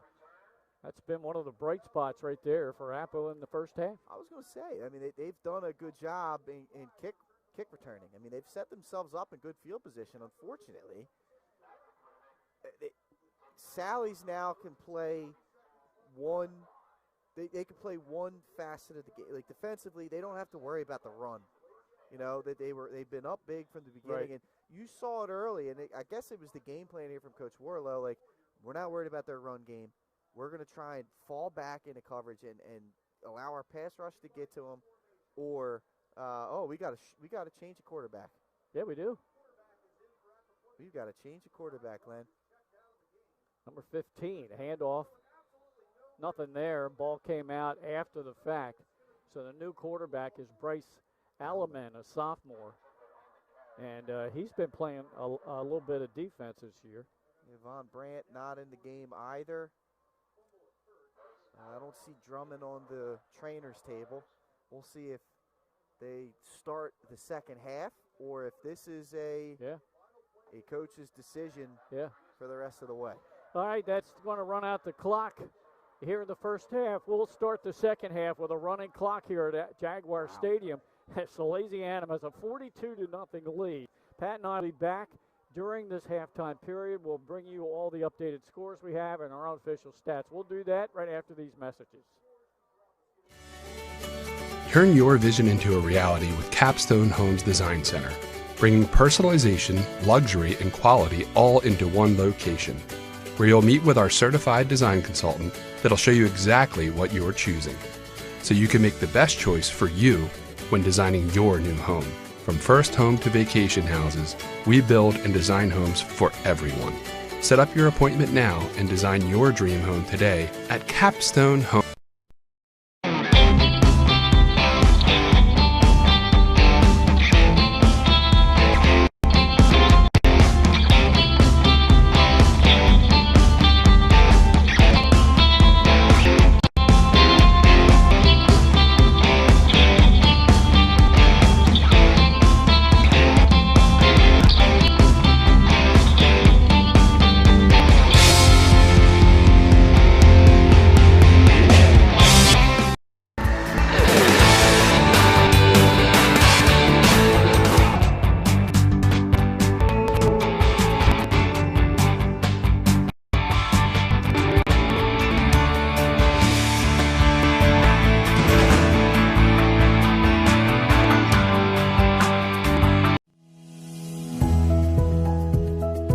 First State Orthopedics has 46 physicians and 22 physician's assistants at 16 locations across the state of Delaware.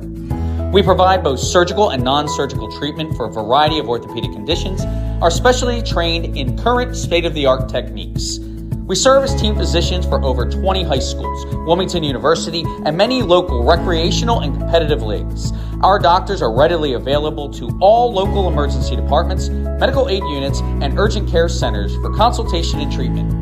Give us a call today at 302-731-2888 or visit us online at firststateortho.com. Get the assurance that your HVAC system is what you need with Ambience. Ambience provides you with over 25 years of experience in the heating, cooling, and plumbing industry. The team at Ambience Heating and Air Conditioning provides high-quality residential HVAC installations, maintenance, and repairs in new and older homes in the Delaware, Maryland, Pennsylvania tri-state area. You may not realize it, but half of your energy costs go to heating and cooling. Make sure your energy dollars count and call us today for a free estimate. 302-239-HVAC. 302-239-4822.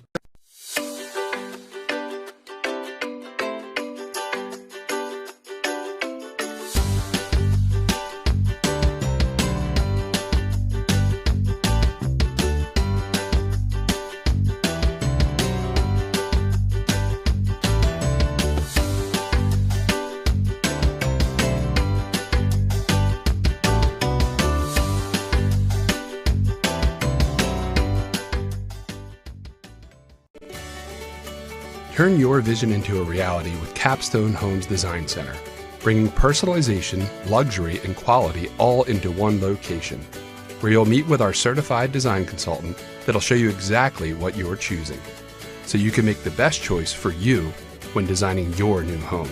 From first home to vacation houses, we build and design homes for everyone. Set up your appointment now and design your dream home today at Capstone Homes. Wraps, signs, banners, and promotional items that can help your business stand out from the rest. Looking for an excellent way to convey a professional image? Customized promotional products are the perfect way to target new customers, increase employee retention, and boost your brand awareness. Let the professionals at Cassidy Graphics bring your advertising ideas to life. Give them a call today at 302-326-2412. Again, that number is 302-326-2412. Again, Cassidy Graphics brings your advertising ideas to life.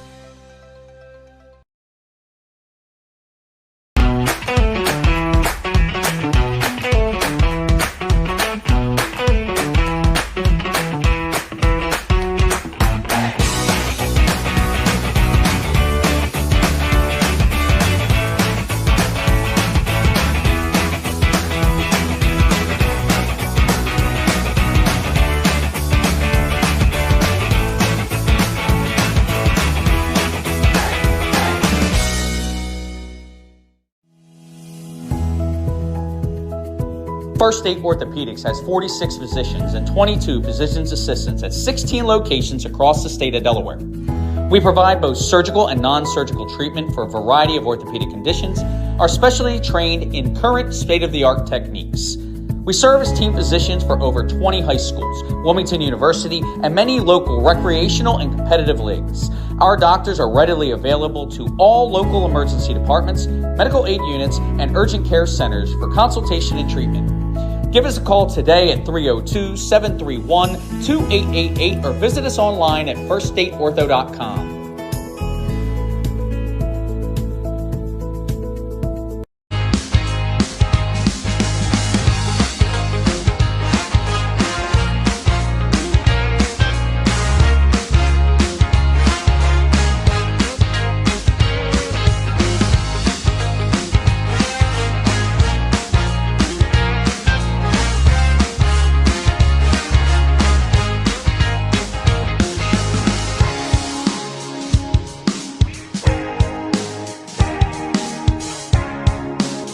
Matt's Fish Camp has 3 locations, all conveniently located on Route 1 in Lewis, Bethany Beach, and Fenwick Island. Matt serves fresh seafood, coastal classics, and Sussex County comfort food. With an array of camp cocktails, craft ales, and a carefully selected wine list, there's something for everyone on the menu. Matt's is the place you can bring your family for dinner, grab lunch during the week, or hang with friends at happy hour. Each location offers unique outdoor dining and a raw bar featuring fresh, local oysters. Open daily for lunch and dinner. Stop into Matt's Fish Camp in Lewis, Bethany, or Fenwick. Paint Doctor, making house calls for your sick walls.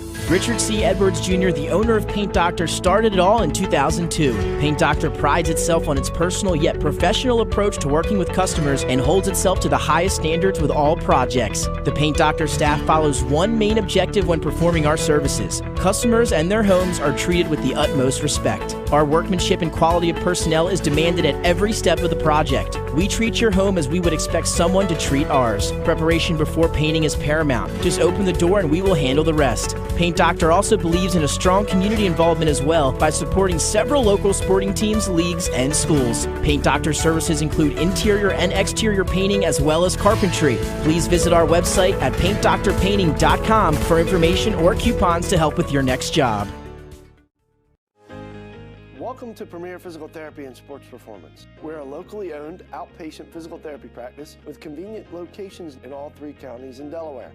At Premier, we have experienced physical therapists with advanced credentials, but their hospitality, passion, and enthusiasm is what makes the difference for you. Find our convenient locations at premierptsp.com. The Clubhouse at Baywood is a full-service restaurant and premier wedding and event venue in coastal Delaware. Located just a few miles from Lewis and Rehoboth Beach, this all-inclusive venue features breathtaking views, stunning indoor and outdoor spaces, and a team of professionals to help you plan your dream wedding. From our in-house florist to our award-winning culinary team, we will take care of everything, making sure your day will be one to remember. Reach out today to schedule your tour at Baywood. From Fenwick Island to Middletown, Surf Bagel is your go-to spot for fresh baked bagels and good vibes. We're open daily from 6:30 a.m. to 2 p.m., serving up breakfast and lunch favorites like our specialty wraps, made-to-order salads, tasty smoothies, and locally roasted coffee. Be sure to check out our iconic merch, the perfect way to wear the beach life wherever you go. Dine in and enjoy the beach atmosphere, or grab your order to go and hit the road. We're stoked to serve you soon. Turn your vision into a reality with Capstone Homes Design Center, bringing personalization, luxury, and quality all into one location, where you'll meet with our certified design consultant that'll show you exactly what you're choosing, so you can make the best choice for you when designing your new home. From first home to vacation houses, we build and design homes for everyone. Set up your appointment now and design your dream today at Capstone Homes. Back here at Jaguar Stadium, the Appoquinimink School marching band out on the field right now, entertaining the crowd. A very happy crowd here on the home side as they're on the lopsided end of a 42-0 Salesianum lead and total dominance by the Sows. As we look at the numbers for the first half, our unofficial stats for the home team, Appoquinimink Jags, only 17 yards rushing, but that's kind of typical for them. 8 of 14 passing. Drummond for 68 yards. He's been sacked 4 times for 41 yards loss. So if you take a look at the total yardage, 85, and the sack yardage, 41, now you're down to 40-something. And you mentioned it, Pat. They got out on that first pass play to Montebello. Yeah, that's been it. I mean, it's been all downhill from there for the Appo Jaguars. I mean, Sally's has dominated every single facet of this football game, and they're starting to play a little bully ball there towards the end. And you take a look at it, 51 yards rushing, Glenn, 142 through the air. Obviously, they have special teams yardage as well with the Jet Healy touchdown return, 193 to 85 in terms of yards. And that's with a lot of short fields, too, for Salesianum. Right. This is about as impressive a performance as you could have expected from them, and you see it on the scoreboard. It reflects it, 40-0 break. Brady Knabb completed 11 of 14 passes. He was extremely efficient in the first half for 2 touchdowns and 142 yards. A really good half by him. Had time to throw, and, man, the receivers are running good routes. They are. I mean, and I can't help but come away impressed with Jamar Taylor. I mean, this guy, he obviously is the leading receiver on the season, coming in at 21 catches on the year, 6 of them for touchdowns. But I don't know how you cover this young man. I mean, he's a legitimate 6'5", 6'6". He's got good ball skills, good coordination. He's probably got 4 catches already tonight, if I'm not mistaken. Yeah, for like 70 of that yardage. And he's a tough cover, man. And he's gotten bottled up in some man-to-man coverages against Trey Carter. Trey's doing his best. It's just tough. Yeah. When you're 5'9", 5'10", and you're trying to cover 6'5", that's going up there. It can jump, catch the ball, keep the feet in. I've come extremely impressed with this Salesianum group. I think the question will be for the second half is how long does Gene Deladon play the starters with that 42-0 lead? As we already saw, Desai Drummond looked like he's possibly got hurt late in that half. And then they brought in their backup quarterback, Alleman. And yeah, we'll see. I mean, we'll see what happens, Glenn. I mean, you know, that's one thing the Sows never have to worry about is numbers. Yeah. So, you know, if they feel comfortable enough that there's not a huge drop-off, you know, from their first to their second team. I mean, they've always had numbers and a big-time amount of players. So, yeah, we'll see. He might let them get some burn in the beginning of this third quarter, but if things continue to trend the way they are, I think you'll start to see some second and third teamers. All right, here's where the scoring plays. So, 9:47 of the first, it was a blocked field goal as Appo had that big 45-yard pass play from Desai Drummond to Dominic Montebello that got them down in a scoring position. They got all the way down to the 17-yard line. Then the drive stalled, so they tried a field goal. Blocked. Jay Burrell blocked it and returned it about 65 yards for the touch. DeLucia's kick was good, 7-0. 3 minutes later, Salesianum, 27-yard pass from Knabb to Hassan. Kick good, 14-0. That's how the first quarter ended. Second quarter, the South scored on a 3-yard run by Jet Healy, a 55-yard punt return by Jet Healy. A 35-yard interception, pick six by McConaughey, and a 7-yard pass from Nab Taylor. Special team touchdown, defense touchdown, offensive touchdowns.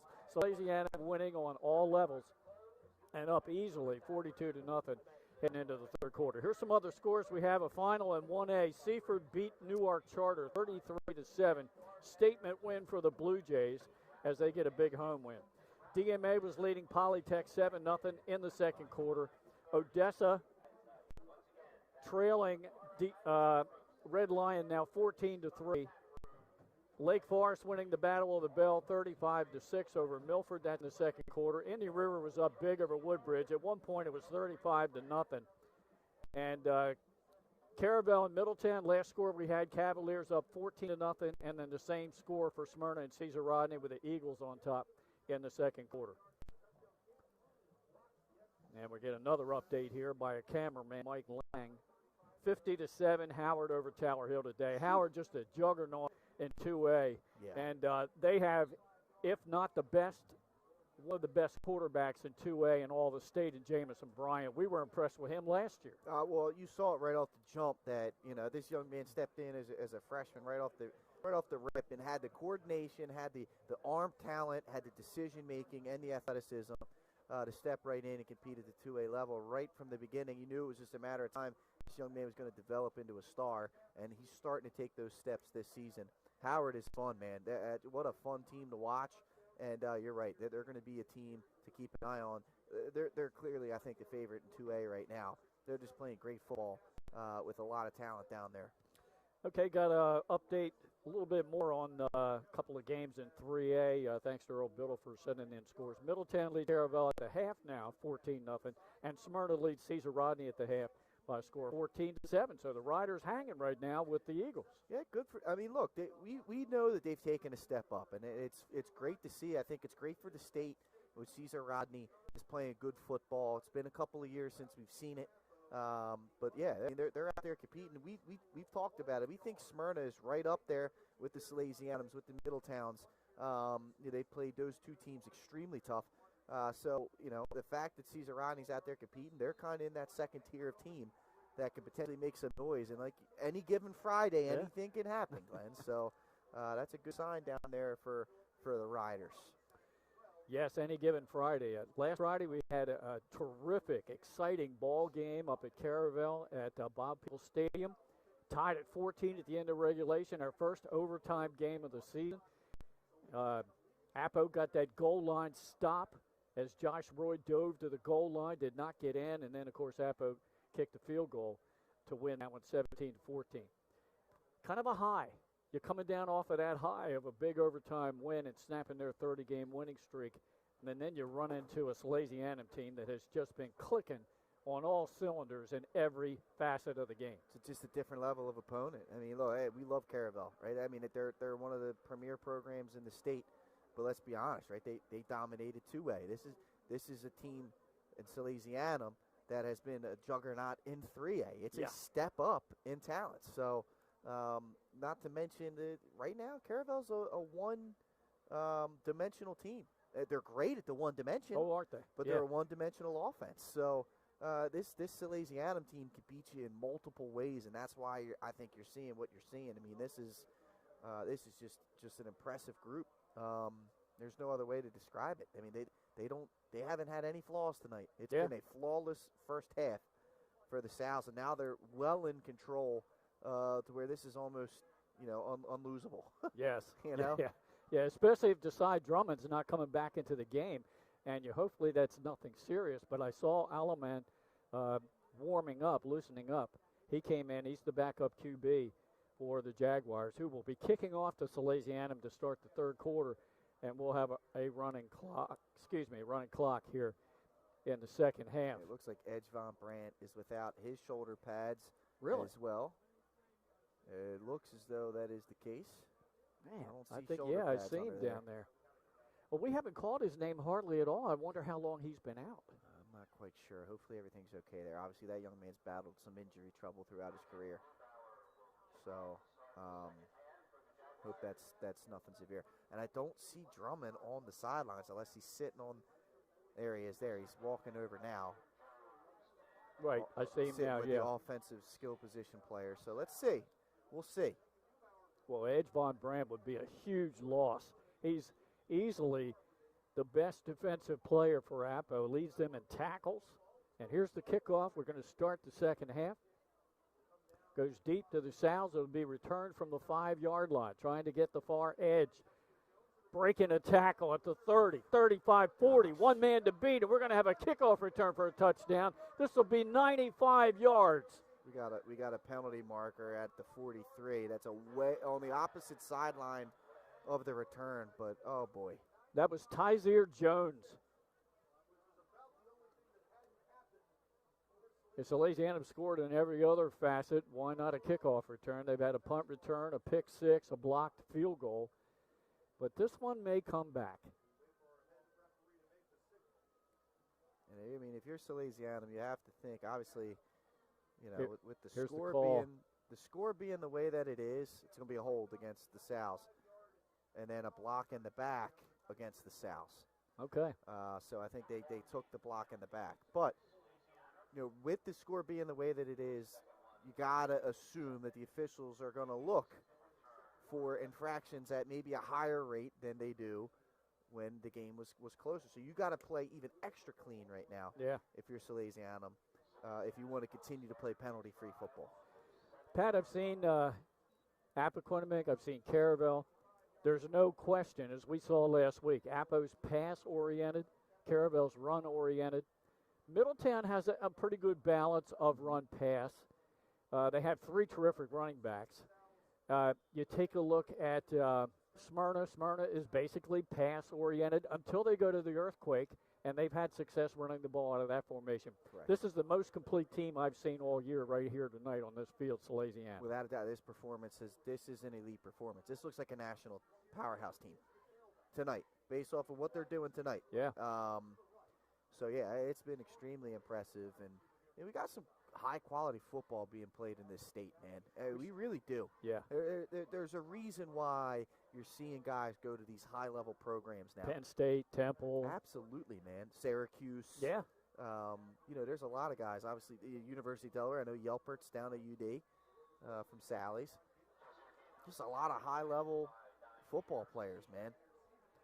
Gaiman with the first carry here in the third quarter, and he only gained a couple. As most of the starters, if not all, are still in the game for Salesianum, including quarterback Brady Knapp. And I would assume that, well, I shouldn't assume anything. I would think that Salesianum would just predominantly keep the ball on the ground. You never know. With the clock running, it doesn't really It matter doesn't, now. yeah. Moot point. But obviously, you know, you want to win with some class. But at the same time, you want to work on some things and run your offense. So as long as you're not running trick plays and throwing, you know, fades every play. Pitch out to Gaiman. You do what you need to. And they can't tackle him. They had him trapped in the backfield. Now he's going to go all the way out and get a first down. Tremendous effort by Gaiman. Yeah. But again, you got to keep playing here if you're Appo. You got to keep playing max effort.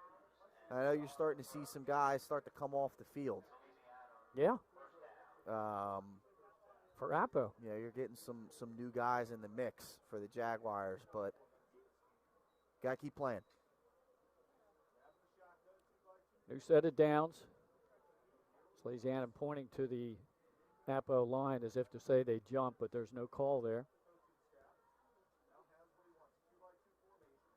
2 receivers top and bottom of your screen for Brady Knapp. Takes a snap, hands it off up the middle. New running back this time. That's number 24, E.J. Cotton. Seaman on the tackle. Unofficially, we had Cotton for 3 carries and 20 yards in the first half. He gained a couple there. Yeah, you know, he's a nice little player. And again, he's the next man up, right? He's the sophomore tailback, you know, the underclassman on a pretty senior-laden team, and going to be hearing his name quite a bit the next 2.5 years. With our running clock, we're already down close to the 7-minute mark here in the third quarter. Salesianum runs the ball again. E.J. Cotton up the middle, wrapped up and thrown across the 25 to the 26-yard line. Gained 4 there. So it's going to bring up third down and about 4.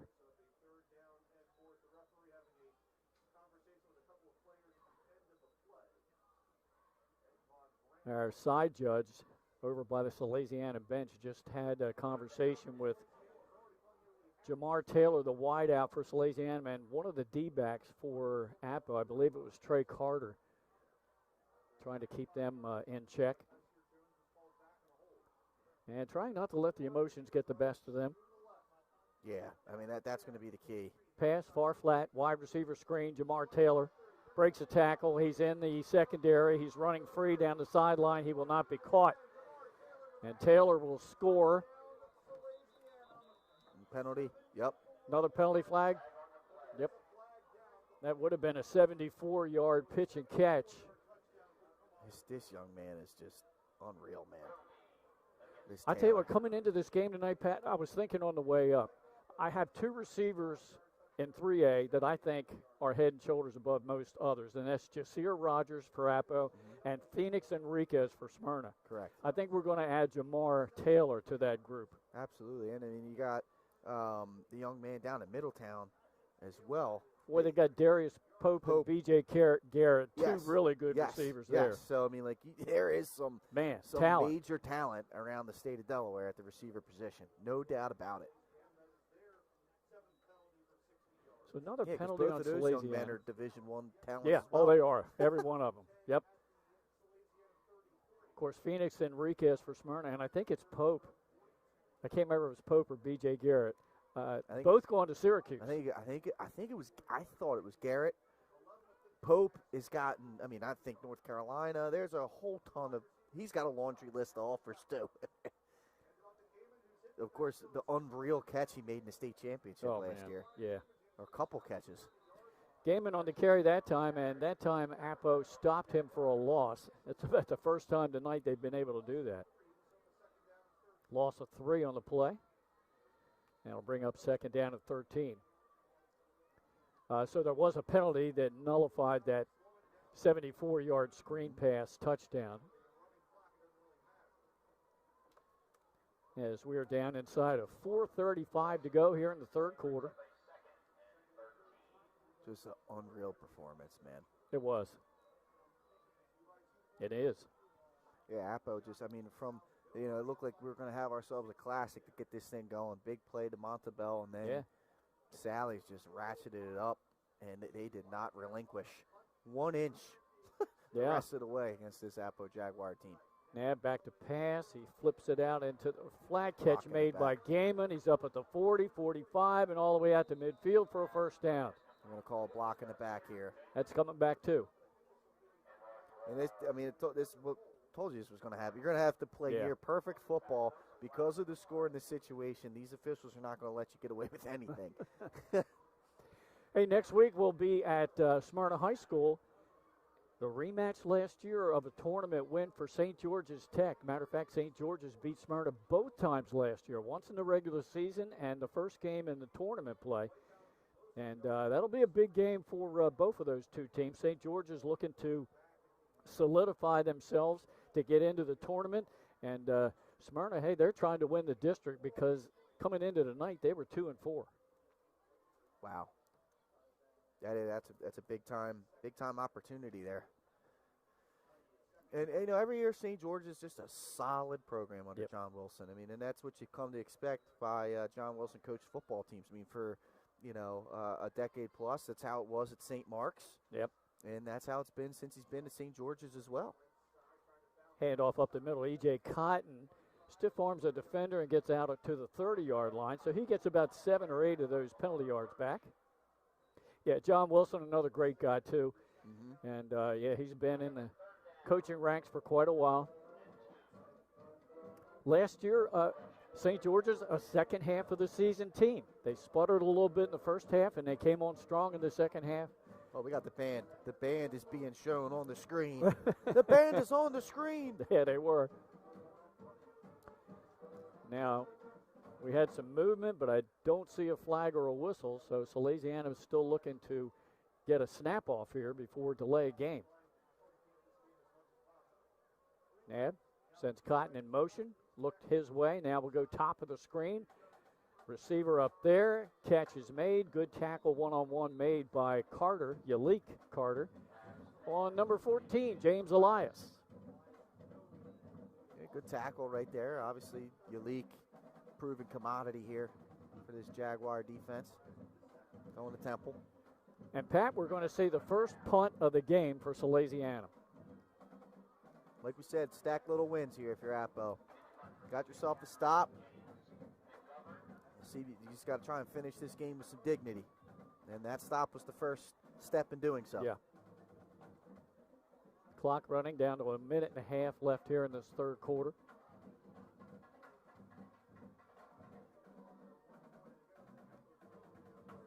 There's a snap. Nice high punt. It's going to hit near midfield and then take an Appo bounce and be down by Salesianum at about their own 45-yard line. So the Jags will have it in good shape. And let's see who comes out at quarterback. It looks like it's going to be Alleman. But one thing I've noticed that I do like, Desai Drummond right up there in the huddle. No, there you go. That is right a up good there sign. in the huddle, right there next to be the coach's assistant. That's good leadership by number 12. Got a score in 3A down in Sussex County. Cape Henlopen leads Sussex Central 20-13 with 8:24 left in that one. That's the game Benny Mitchell has tonight. All right, here we go. And we're going with a different formation here. Handoff up the middle, tackled from behind, and then surging forward for maybe a yard or two. See as they unpile. That was triplet on the carry. These are the things that I pay attention to, you know, as a leader. How do you handle negative adversity? Right. Do you sit there and sulk and it's about you, or are you up there rooting your teammates on, being a leader? Because at the end of the day, it takes the whole team in order to win a championship, so to speak. And, you know, right now I see Leighton Von Brandt was up there, you know, right at the edge of the sideline, taking his team on. Just talked about Desai Drummond. He's right outside of the huddle, being involved, staying involved with things. I saw Dominic Montabell up there as well. Good.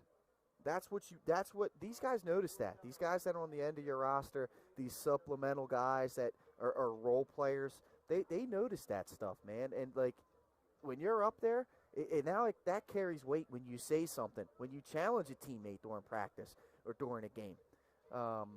It means a little bit less when, like, a situation like this where it's 42-0 and you're sitting back on the bench while your second unit's in there.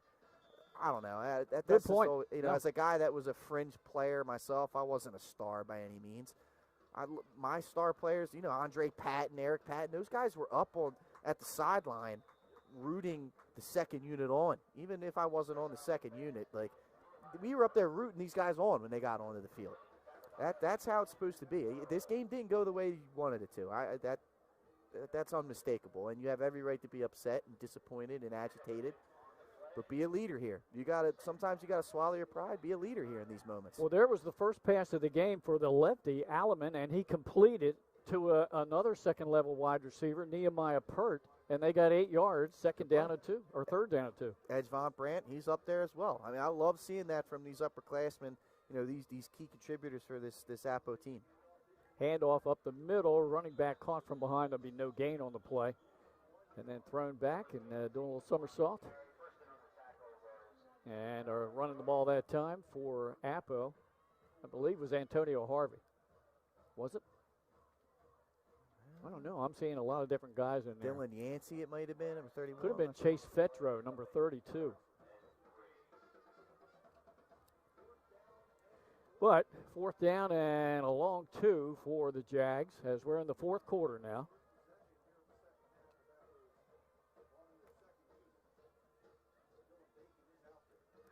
Dylan Bacon in at wide receiver. Looks like we have a lot of non-starters in the game now for Appo. Get these guys invaluable reps right here. I mean, yeah. you can't replicate this in practice, man. These young guys, they deserve the opportunity here. Alleman's going to be sacked. Yeah, it's Trubiano. That'll be the 5th sack of the night for them.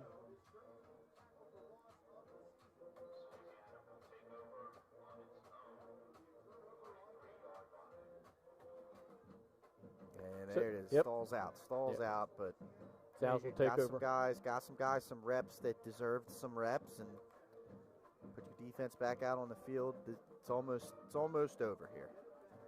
You got to keep fighting if you're Appo, and then you got to try and learn a little bit from the tape and look the next week. Yeah, that's all you can do. Appo headed to their 2nd loss of the season. Unfortunately for them, both happened here on their home turf, as they lost to Howard earlier after falling way behind in the first half. Made a valiant comeback, came up short. New quarterback in for Salesianum, number 11, Bo Riley, a sophomore. He hands off up the middle and getting 5, 6, 7, 10 yards and more down the sideline. And all the way down inside the 20, the 15. I think it's a touchdown all the way. Number 26, Liam Sherlock. Yeah, Sherlock's a guy that he's had some moments in this season coming into this game, and that's a big-time run right there. Good blocking, and he never slowed down, just kept on moving. That's a 56-yard touchdown run for Sherlock.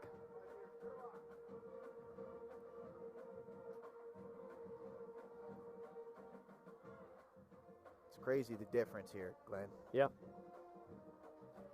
Extends that lead out to 48-0.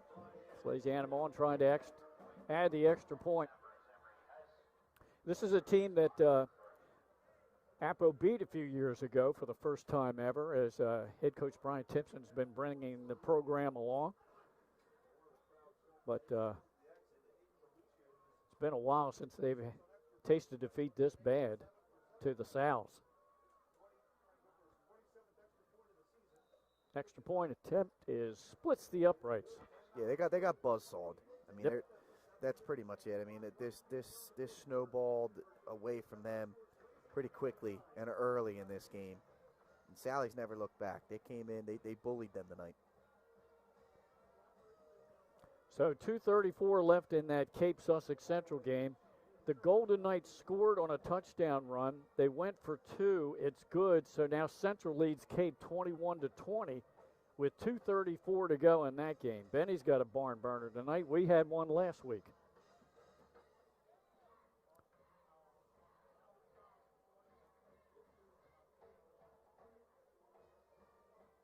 Once again, next week we'll be at Smyrna for the Eagles and the the Eagles and St. George's.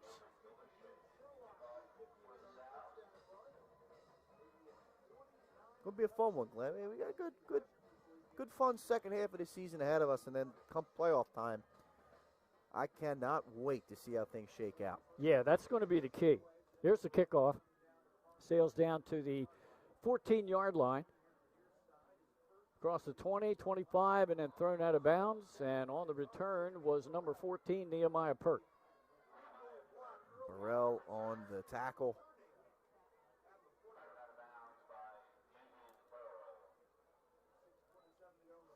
I do like what Burrell or Burrell, however you want to say it. Yeah, it's Burrell. He's leaning into it.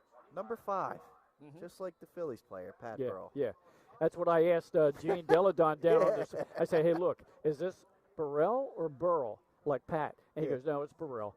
I said, okay. He's wearing 5, too. I know, right? It's awesome. It's awesome. Loved Pat the Bat, man, growing up. Yeah.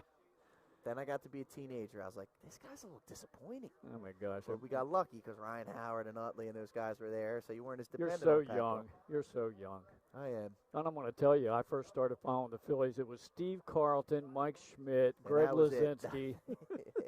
Well, hey, I mean, they were an elite team back in the 70s. They couldn't get it done. Until they got Pete Rose. Until they got Pete Rose, exactly. R.I.P. Yep. To the hit king. We know a questionable character. We know that. His character was in question. There's no doubt about that. Right. But he's a hell of a baseball player. Yes, he what was. do you want me to say? Handoff for Appo up the middle and getting about 3, maybe 4 yards. Let's see, as the umpire who the running back was this time, number 28. That is Antonio Harvey, who's been playing In and out, sparing time. It's Coach Tipson likes to use several running backs. Tell you what, Glenn. You know what I had today to eat. Oh no, I didn't know where you were headed with this. Yeah, go ahead. That's fair, man. Yeah. Chicken pot pie. We've arrived to pot pie season. Are you a pot pie guy? I am not a pot pie guy. No? Sorry, no. Shepherd's pie, nothing. Nothing Shepherd's like pie, I like. Okay. Yeah. Same category, different. Same genre, different band. Yeah. Mm-hmm. The lefty hurls one out to the 31-yard line, and that is complete to Dylan Bacon.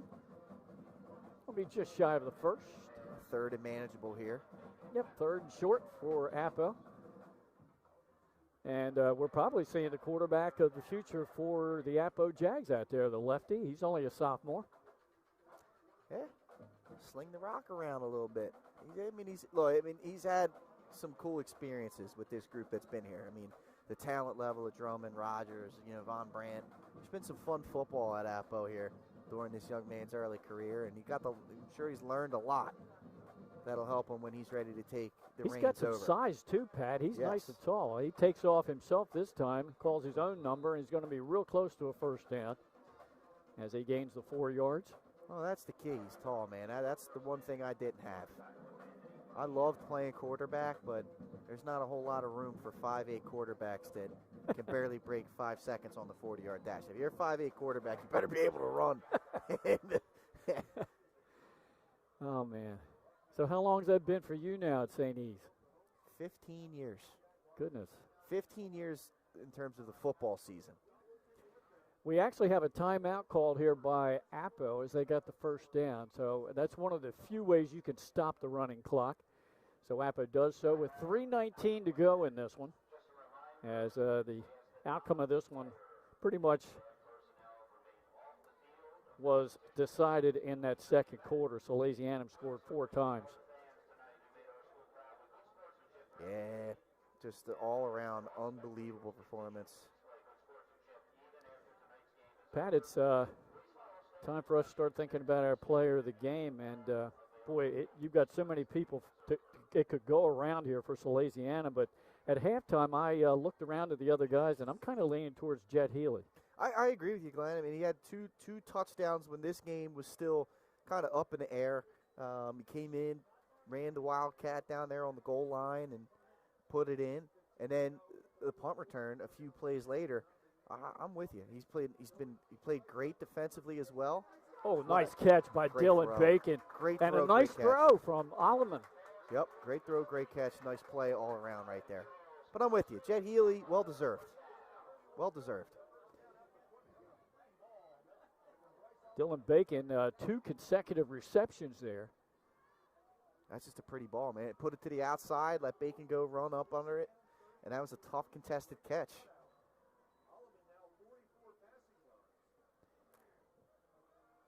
Alleman has completed all 3 of his pass attempts for over 40 yards now in the game. Takes it, handoff, up the middle. Dylan Yancey on the carry. Yancey got maybe a yard there. He unofficially 1 carry for 6 yards in the first half.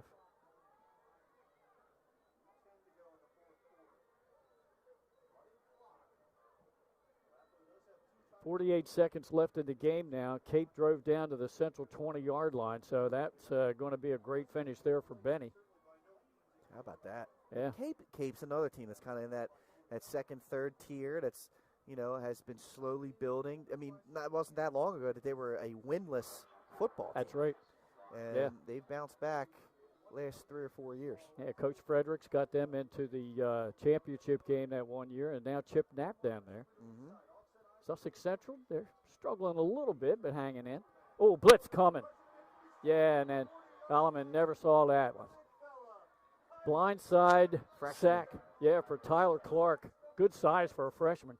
Well, they got him, number 99. Brendan Newman, also a freshman. He's got some size to him. Yeah. They've got some, what do you expect from Salesianum? Right. Of course they got a pipeline like this. Yeah. 1:20 to go and counting. with this running clock. We've had no scoring in the second half. Holds to 42-0. Now we're under a minute. Third down and almost 20. Handoff. Triplet, his best carry of the night, as he got the yardage back from the sack and a little bit more. Give him 10 yards on the carry. I just took him off the schneid. I think he had negative rushing yards at that point. He did. So that definitely helps. And barring anything crazy, this might be the last play of the game coming up. Clock down to 20 seconds to go.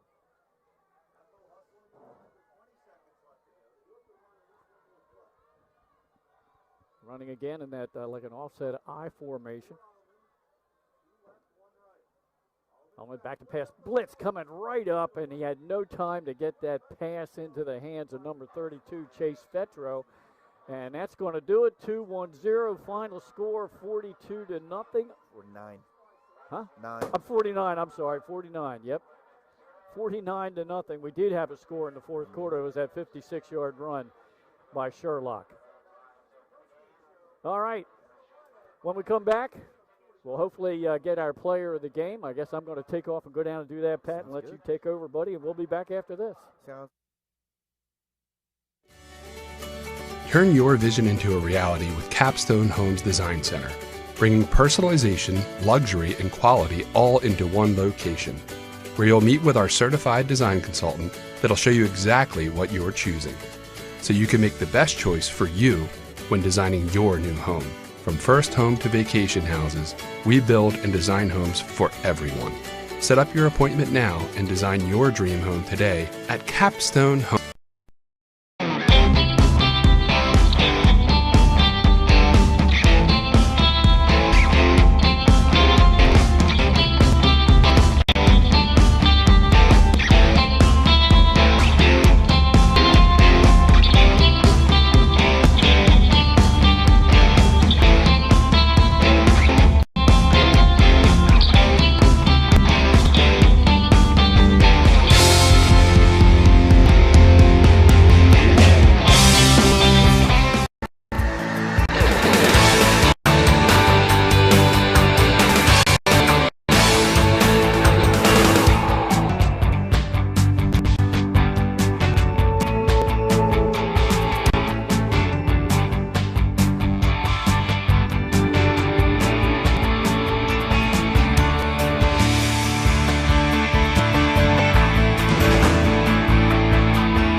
First State Orthopedics has 46 physicians and 22 physician's assistants at 16 locations across the state of Delaware.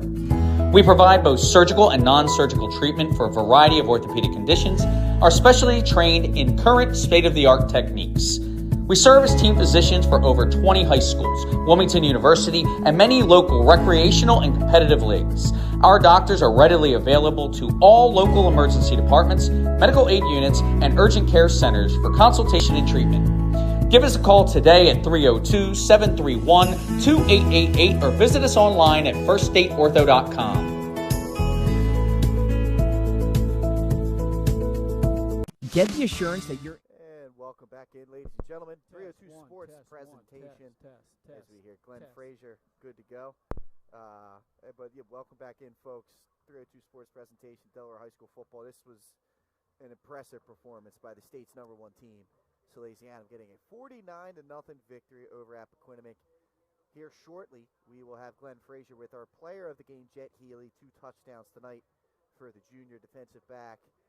Swiss Army knife on offense, punt returner on special teams. But until then, we want to just run down some finals for you that we have. Well, right now, this one isn't a final, but we are in a running clock situation. 42-6, Lake Forest right now is on top of Milford. Red Lion up 21-3 in their game versus, where are we at? Red Lion. I don't see him on the chart there. Well, they are up 21-3 at this moment. DMA up 14-3 on Polytech in the third quarter of that one. Smyrna was up 14-7 last update we had. That was in the third quarter. Central, this game's close. Cape 21, Central 20 in that game. Brandywine gets a big win over Dickinson, 54-0 in that one. Let's see what else we have. That's what we got. Howard, 50-7. I believe we had that before Glenn went down to the field. So that's what we have so far in what was just an unbelievable performance. 14-10 now the score. Smyrna CR just added a field goal to their mix there as Glenn Frazier will be... Can you hear me here? Joined shortly by Jet Healy. Just checked in case you folks are wondering at home. That was him down on the field. So we are going to send it down to the great Glenn Frazier. All right, Pat. With Jet Healy. Down here with our player of the game, Jet Healy of Salesianum. Got the punt return, 55 yards. Tell me walk me through that one first. So we've been practicing all week about how Coach Warlow really just wants to get me home. We were trying to block it, and then we came out and decided Coach Warlow wanted me to get one, and I saw it, punted obviously, and did what I did. Go and score. That's all I think about really. I know a lot of times Coach Warlow was telling me they like to put you in a Wildcat, and that's what happened when you got the 3-yard touchdown run. Talk me through that play. So, like again, we practice Wildcat every day. It's our go-to play down in the red zone. I think everybody knows that. Everybody knows it's coming, and we've been practicing it and just perfecting it every day. Play a little bit of defense too, my man. Coach Warlow was telling me that he's getting a lot of grief from his teammates, giving him a hard time. Coach Warlow sings your praise a lot, man. Tell me, do you like playing defense better than offense? Honestly, I like them both. It's obviously a pleasure to play here at Salesianum. You have Coach Gene, obviously super smart coach, great guy, and another great guy, Coach Warlow, awesome to play for. It's truly a blessing to play for both, honestly. Coach Warlow has so much knowledge that I'm able to learn from, and it's truly a blessing. Only a few weeks left in the regular season, and right now you guys look like as complete as any team in the state. Tell me about your teammates. Offense, defense, special teams all came to play tonight. Yes, sir. I think because of the Middletown loss in the championship game, we're eager to just come back and dominate every game we can. We're just looking to just run up the scoreboard as much as we can. All right, Jet, congratulations. Thank you, sir. Thank you. It's a pleasure. Pat, back upstairs to you.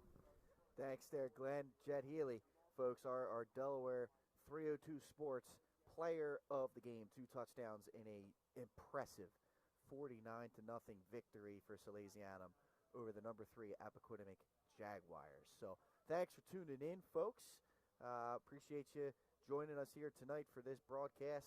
Whole team effort here tonight. Thanks to everybody involved in it. Thanks to both Salesianum and Appoquinimink for allowing us, providing us with information here for the pregame and the broadcast throughout, and Appoquinimink as well for allowing us the space here to bring you this broadcast. So thanks once again to everybody involved. Thanks for tuning in. Got more action coming up for you in the coming weeks as we approach closer to playoff time. So for Glenn Frazier, I've been Patrick Ariantes. We will see you next time right here on 302 Sports.